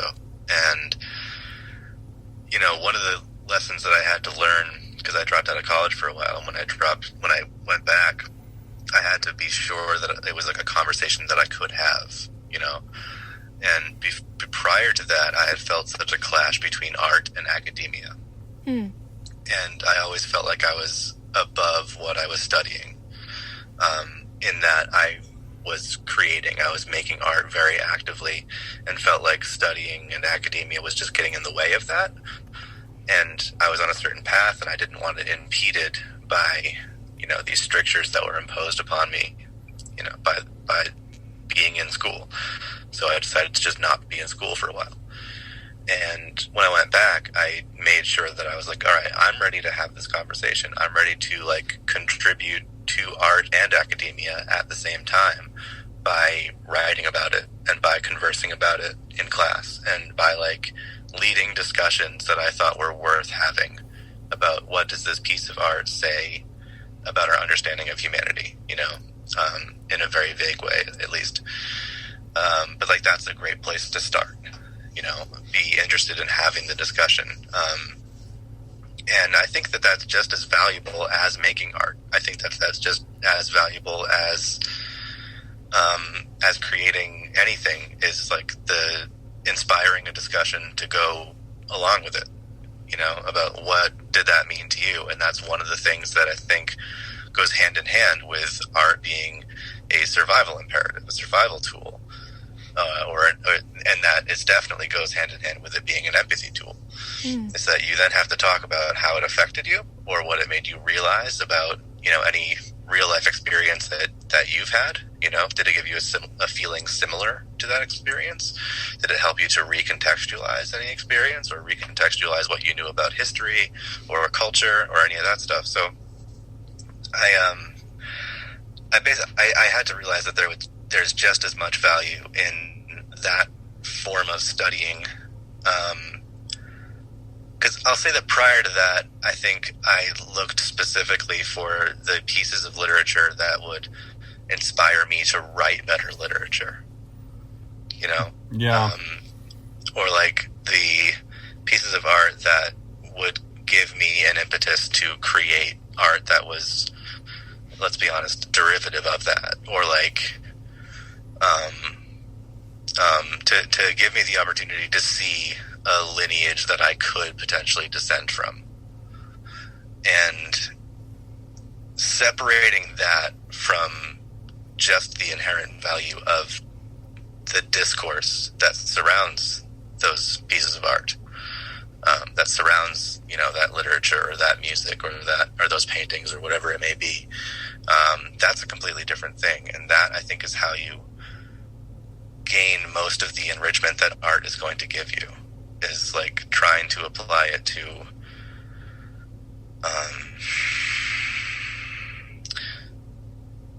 applying it to what you're studying means that you can apply it to your, like, to how you philosophize, or like to how you contextualize humanity itself.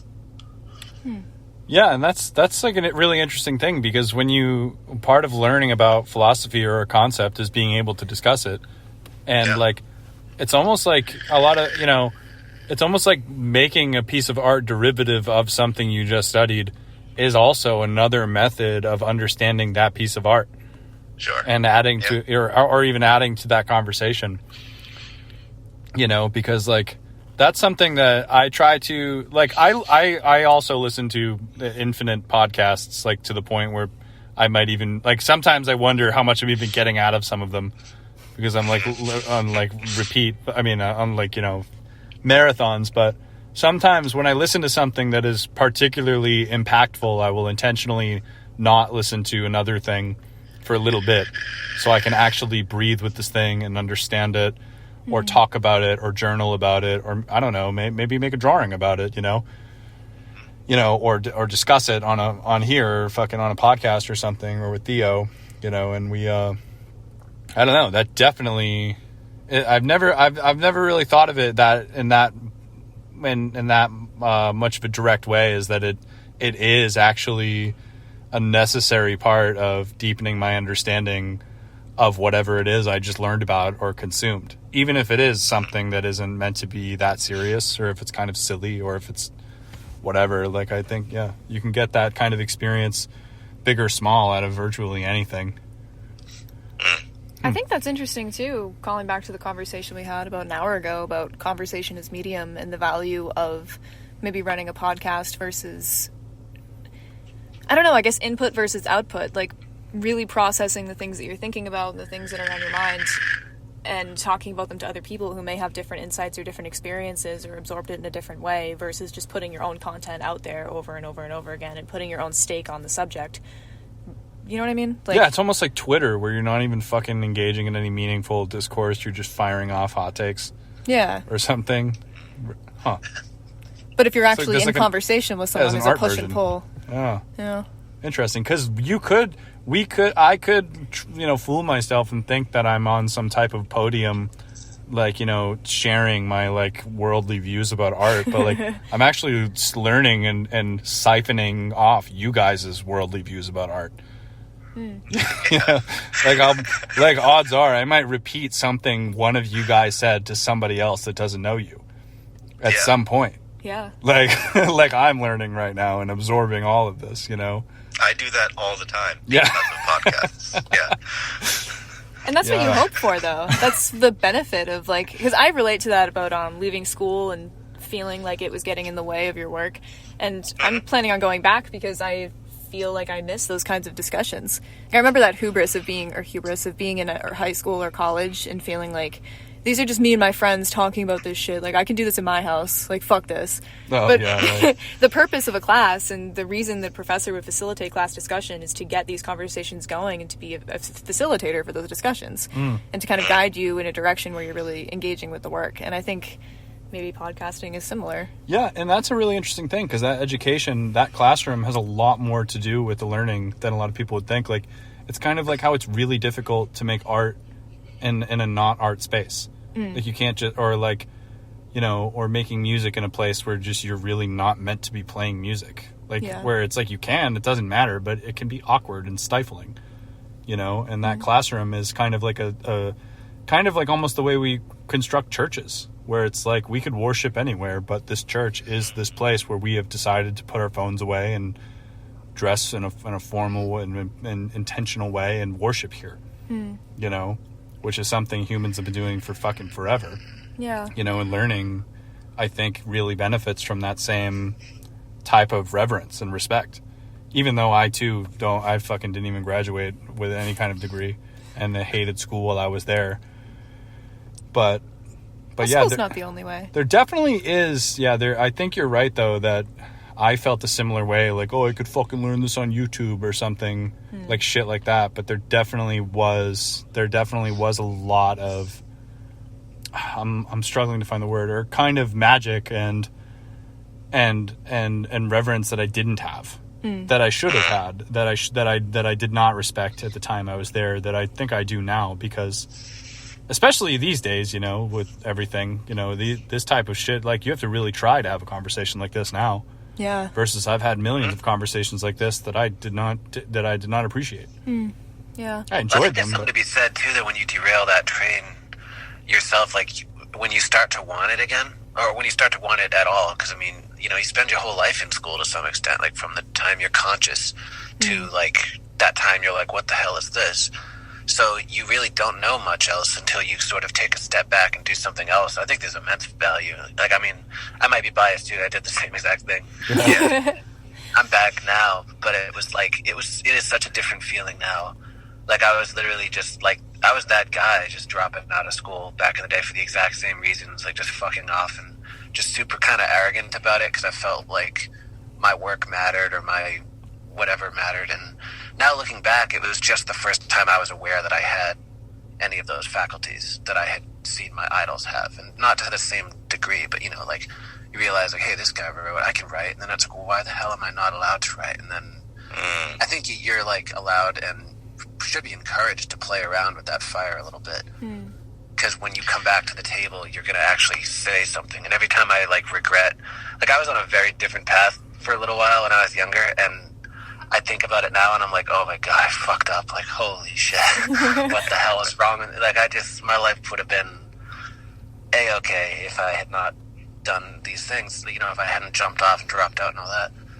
But I also wouldn't have offered anything to those fields. Like, I was going to be going in like a medicine kind of direction, and it was, what the hell would I have been, you know? Why would I have given a shit? And what would I have brought to that table if I hadn't gone out into the world, kind of like Candide style, and found out what things were about? Well, my, like, go-to answer for a while when someone would ask me, when are you going to go back to school? My answer would be, I'm not ready to be a student again yet. That's a good answer. Yeah. And in a way, like, I always have been a student. I've always been interested in learning. In the 4 years that I was a quote-unquote college dropout, you know, I was constantly going through phases where I would just watch endless documentaries on a certain topic and just absorb all the information that I could. I also, like, am really interested in history, and I'm really interested in I don't know, weird shit. But, you know, so, but I think, like, there's a big difference between learning for the sake of learning, or learning for the sake of your own personal interest, and learning with someone else at the helm. And, especially someone else who's going to be, like, stewarding those discussions about art, and maybe you don't feel like you have the agency that you would like to take part in those discussions. Yeah, oh, go ahead. Sorry. Well, I was just going to add that, like, it can often really depend on the professor that is at the helm. Yeah, that's true. It can depend on how much because there are some professors, I won't harp too much on this, but, like, there are some professors in literature who will basically give you a lecture and give you a quiz based on what that lecture said. And that is the wrong way to teach literature. The right way to teach literature is to inspire discourse and is to inspire independent thought. So I always struggled with those kinds of teachers, and I was really lucky in that when I went back, I, first of all, like, finally fucking felt like an adult and, like, felt like I actually had the agency to lead discussions in my own way and to assert my individuality in a way. But I also got lucky in that, like, the last few classes that I had to take were led by professors that I did admire and really allowed for discourse in the way that I needed it. Yeah, and I think one thing too, it's also to touch on something Matt said, being encouraged to play with that fire. I think that we, in, like, our modern time, enjoy a certain type of hedonism with creativity that a lot of previous generations and a lot of people in other disciplines don't get to have. And I think that can fuck up our discipline, I think, as creators. Because, like, in fucking, like, Renaissance times or something, like, or whatever the fuck, like, if you were an apprentice to a Renaissance painter, you didn't get to paint.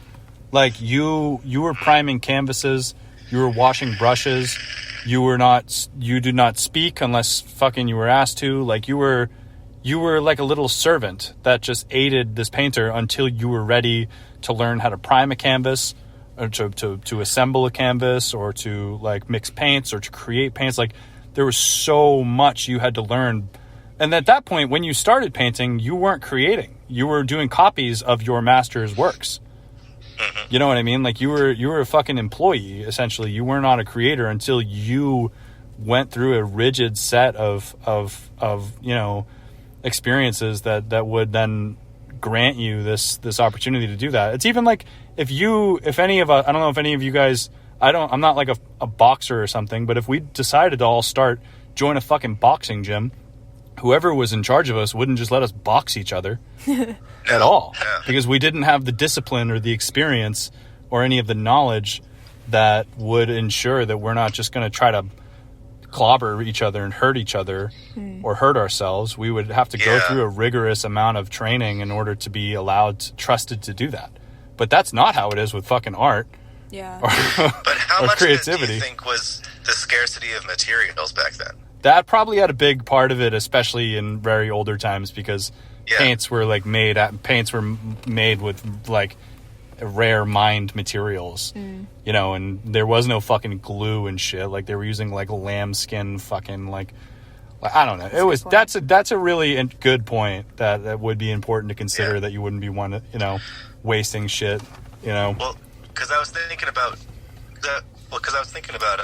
like if you are an apprentice to a luthier, you're not going to be building the first 1,000 guitars that you help to build, or violins, or whatever it is. Yeah. Because the type of wood that they use is expensive wood, and they don't want you to mess it up. So, like, you're not even going to hold a chisel in your hands until you are experienced enough to do so. So it's going to start off with a lot of that apprenticeship type work. You know, you're going to be sweeping sawdust off the floor for a year.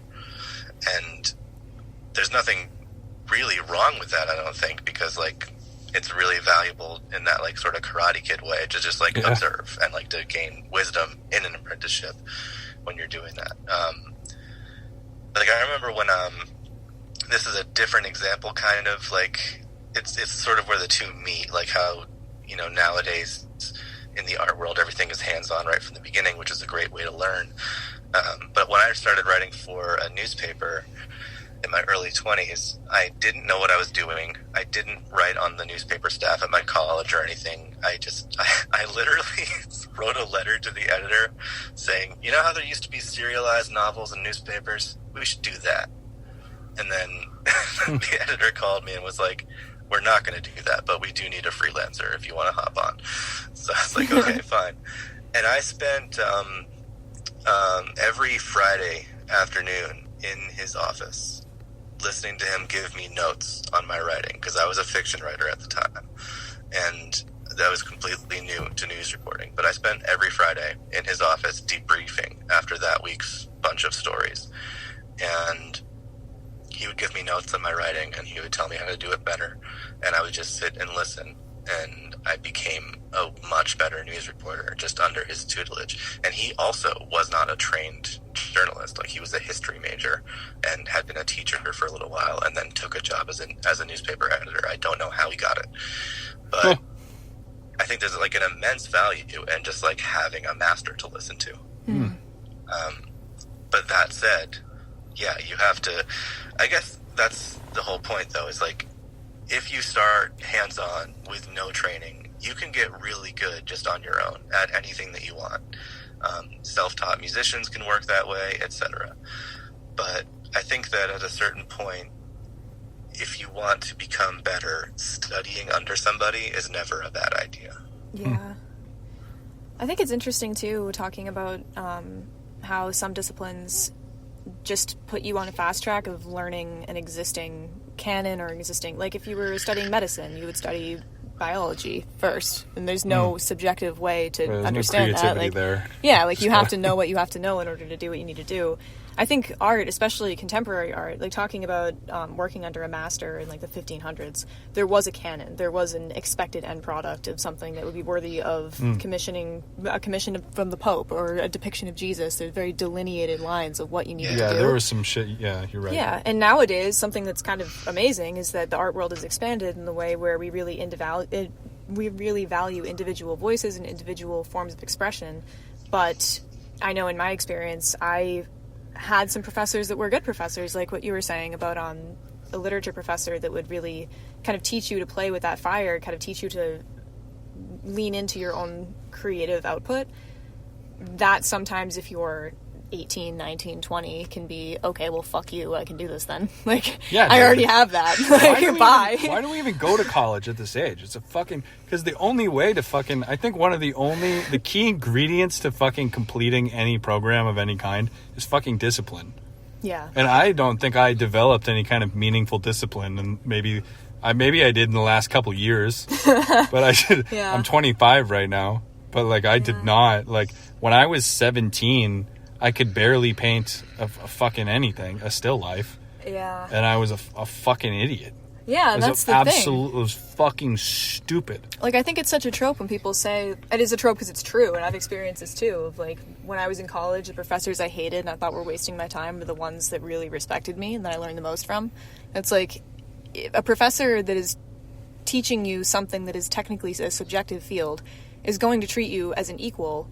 But if you're not listening to them as if they are also an equal, you're not going to get what you're going to get from it. And if you're still prefrontal cortex underdeveloped, acting like an asshole, maybe you'll drop out of school like I did. Yeah, like fucking me too.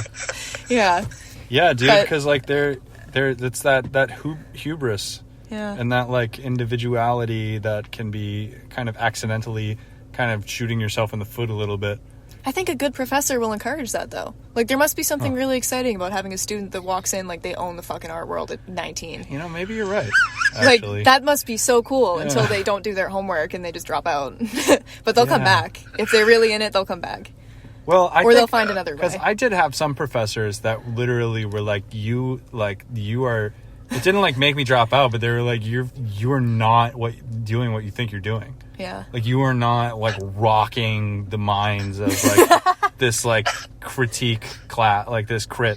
Yeah. Like, I did have some and honestly, there were some sit downs I had with one professor where he would just be like, dude, like fucking shut up. and I would be so mad or so, and it would even be hurtful, or it would like fuck up my whole week. But like, yeah. I don't know, man. There are some lessons that are hard learned. Yeah. That you can't fucking, I don't know, man. There's just some shit yeah. Well, I think what you realize quickly is that kind of reinforcement, or like the entire class critique being like, wow, that's an amazing painting. When you drop out of school and you're working 40 hours a week retail and you're doing oil paintings in your free time, nobody cares. Like, other artists will give you that feedback loop, but if you remove yourself from those circles and think that you're going to dominate the world, like, you have to be connected to that kind of community in some way. And in order to be connected to that community, you have to kind of pay your dues. Yeah. And respect other people who also respect you. And, yeah, you can really be line cutting too, because I could paint something that could easily impress people that don't paint. Yeah. Just like how playing like a little guitar riff that's easy to play could impress somebody that has never played an instrument before. Yeah, me. Yeah. Like, that thinks that this easy 3-chord progression is impressive. Mm-hmm. So exiting, like me, like I feel like a lot of people who like my work aren't artists. Like, painting wise, I don't know. Maybe that's just anecdotal and wrong. I have not done any research on this, but that's like maybe an insecurity thing where I don't think I'm an artist. Where I think people who are like really good at painting actually think I'm like not good at painting, but people who like don't know shit think I'm awesome. Well, what I think is that it's subjective, and you really have to, in order to get the most out of your community and the most educationally out of your peers, you have to understand that you can learn something from everyone. Whether it's worth the price of tuition is a whole other conversation, but there's always value if you're willing to look for it. Damn. Fuck. Even if it's what not to do. Yeah. Man. You know that feeling when you're listening to a podcast and you really just want to like jump in? Oh God, yeah. And talk to the person? I'm getting that right now because it's like I'm listening to your podcast, but I can talk to you too. Interesting. Huh. I kind of love it. What an odd sensation. Yeah, I think too that like this, I said before we connected with you guys today that this is the first, but hopefully not the last crossover episode we are having. Yeah. So sure. Yeah, it would be awesome to fucking continue doing this type of thing. Hell yeah. Whenever possible. Absolutely. Yeah, because we will absolutely have to do another one of these eventually, because there's so much to say about like art and the developmental progress of an artist and what kind of inherent value that has to development and to culture and identity. Yeah. Wow. We probably don't even know anything yet. Yeah, dude. I probably don't know shit right now. That excites me so much. I'm 25. That means if I lived in perfect health, I could live for another 80 years. I can't wait to be embarrassed of this podcast. And die over 100. Like, I could literally live, like, yeah. Like, that's fucking dope. Yeah. Like, I feel like I have learned so fucking much in the last year, let alone the last fucking, like, decade of my life. Like, can you imagine, what kind of shit am I going to be on? Yeah. Like, if you think about 10 years ago... What the fuck am I going to be doing? 10 years ago, I was 13 tracing bleach. Damn. 10 years from now, yeah. I'll be 33. Yeah, that's fucked. Like... Wow. Yeah. 10 years ago, I was a 15-year-old doing acid. What was that thing that I saw on TikTok the other day? Speak with the confidence of a 15-year-old who's done psychedelics twice, talking to a 15-year-old who's done psychedelics once. Yeah. Good meme. That's good. That applies to similar situations. I was the kid who did it twice. That's why I fucking have a podcast now. Yeah, no shit. Oh my god. Forever 15. Yeah, holy shit. That'd be a good tattoo. Oh, jeez, man. Wow. Reasons to shut the fuck up and keep talking at the same time. Yeah. Yeah, wow. Huh. I've lost track of this I'm conversation. glad that I'm among the generation. I think we are all in the generation of people who simultaneously grew up without a lot of technology, but then we're still young people when everyone had technology. And I'm blessed in that, because if I thought that it would be a good idea, or if podcasts existed when I was a young teen, oh my god, or something, or I was motivated to do anything even related to what we're doing right now, back then, I would have exploded my life all the time. Anyway, Brian. Yes. Not that you have to subscribe to either, but like, do you consider yourself a millennial or a Gen Z?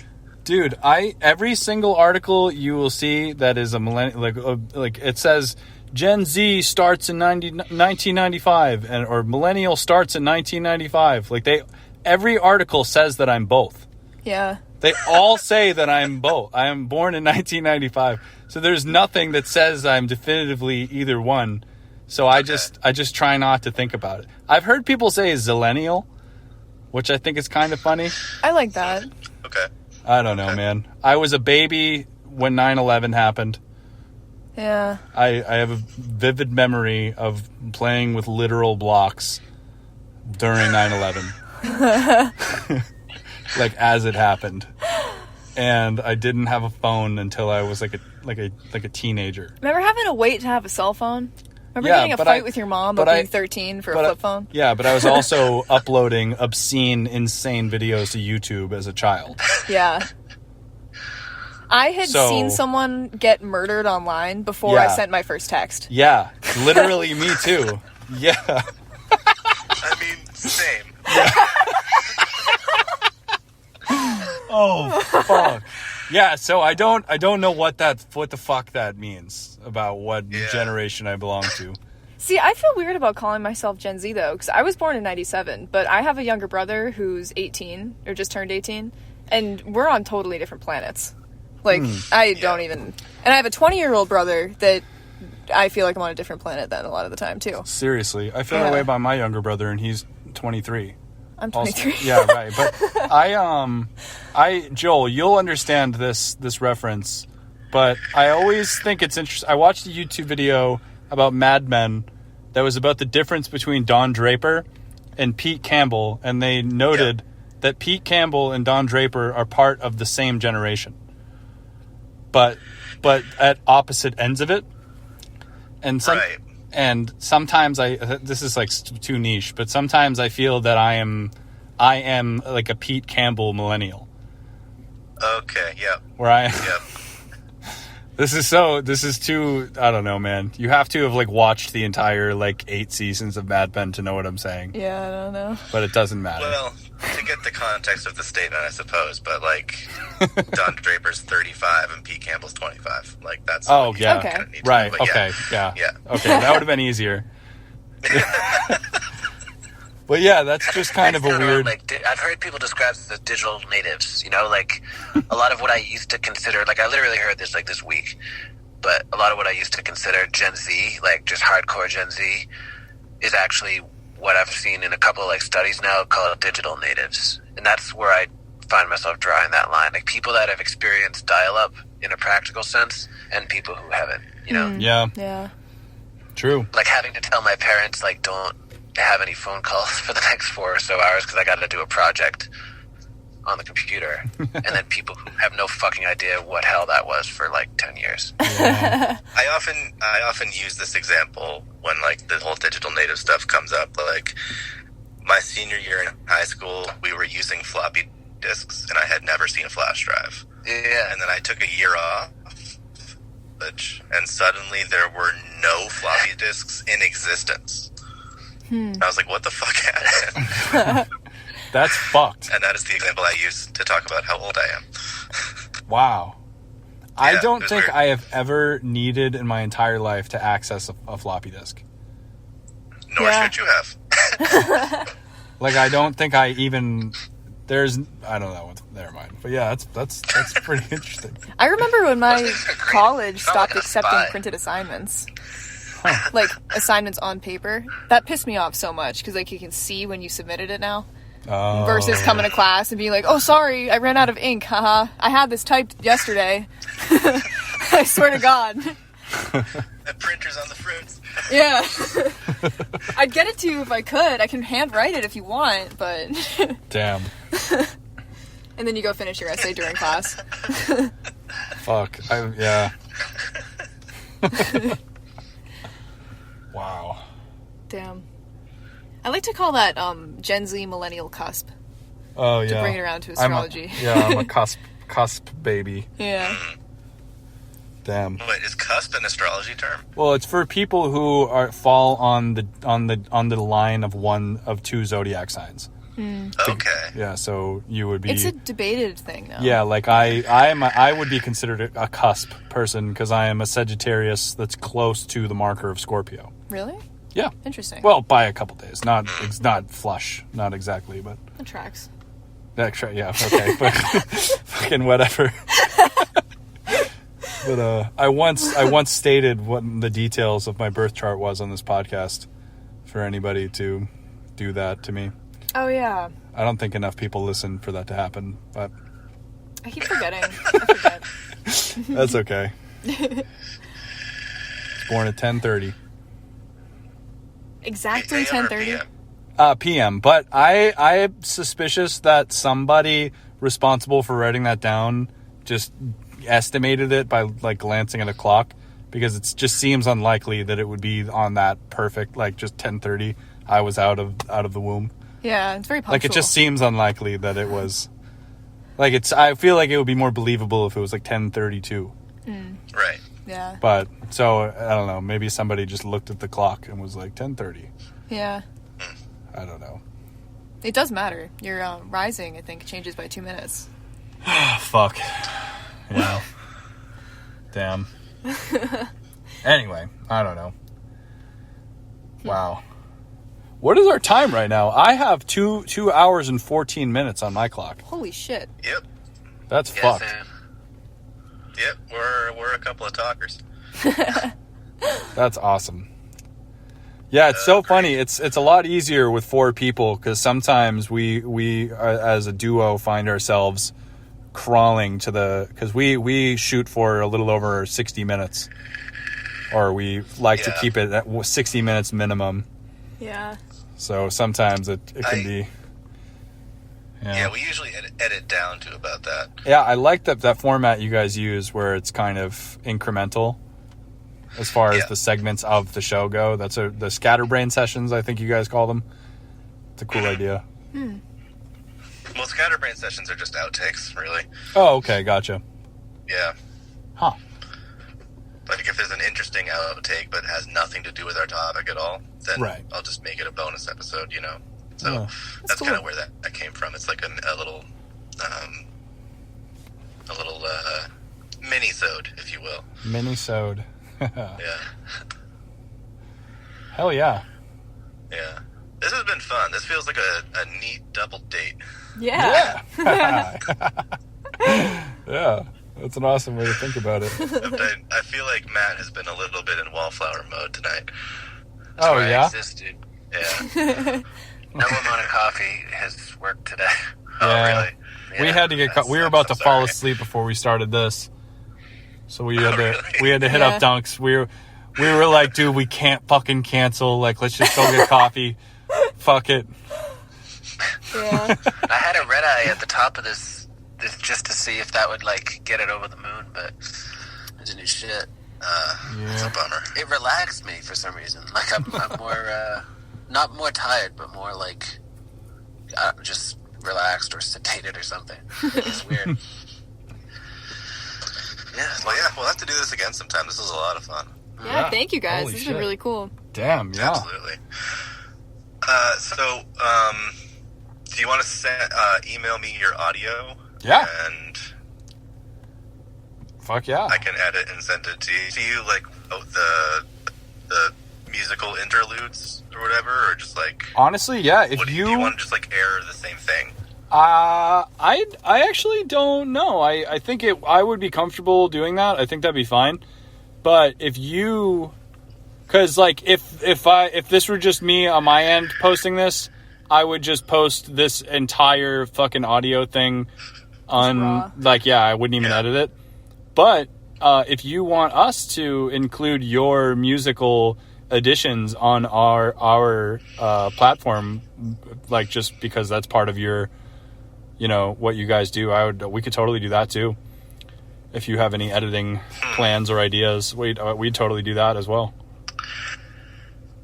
I kind of like the behind the veil aspect of like if someone listened to like your post of the full conversation, and then listen to my post of the edited down. Like that sounds like cool. There being those two different versions in existence. That'd be fun. Actually, yeah, I think that's a wonderful idea. Yeah. I think I think that'd be a cool way to proceed. Yeah. All right. So I'll just send me your tracks. I'll like EQ everything for you and whatever, and then you can just like post the full thing. Great. All right. But where do you want to stop? I don't even care. I still have the recorder on. So do I. Okay. All right. Maybe we could wrap it up here. That'll be like another cool behind the scenes vision into how these things are constructed. Okay, I dig it. All right, I'll shut it off now. You'll be posting a 2.5 hour episode. Fuck yeah. All right, so that's that. All right, thanks for listening. Okay, sounds good. I'll text you my email address. Awesome, perfect. You can do that. Okay, cool. Cool. Great talking to you guys. Yeah, Great thank you talking so to much. Too. Thanks, See guys. you guys. All right, have a good night. Exhausted are you? Pretty exhausted. 8 out of 10. Okay. It's pretty good. Still got a little room left. Yeah. Yep. All right. No, I won't keep you any longer. I can hang for a couple minutes if you want. Okay. All right, we'll get out of here. Thank you guys so much. All right. Thank you. Have a wonderful Take night. care. See ya. But Okay, and we're still recording. Okay, yeah, thank you for listening to the Boston Art Podcast. That was Black Market Therapy with Joel Mongeon and Matt Minigell. They have a fucking awesome, interesting podcast that's a lot like what you listen to here, but way more polished and with some beautiful music Yeah, go check them out. attached to it. Usually have guests. Yeah, hit them up over on Spotify or anywhere else, and we'll be here. But we both got to pee. I really do. I have to pee so fucking peeing bad. before you. Fuck you. I'm gonna go pee first. pee on the wheel. Let's race. Oh, I could probably just pee outside. All right, guys. Thank you so much for listening. Bye-bye. Bye. See ya.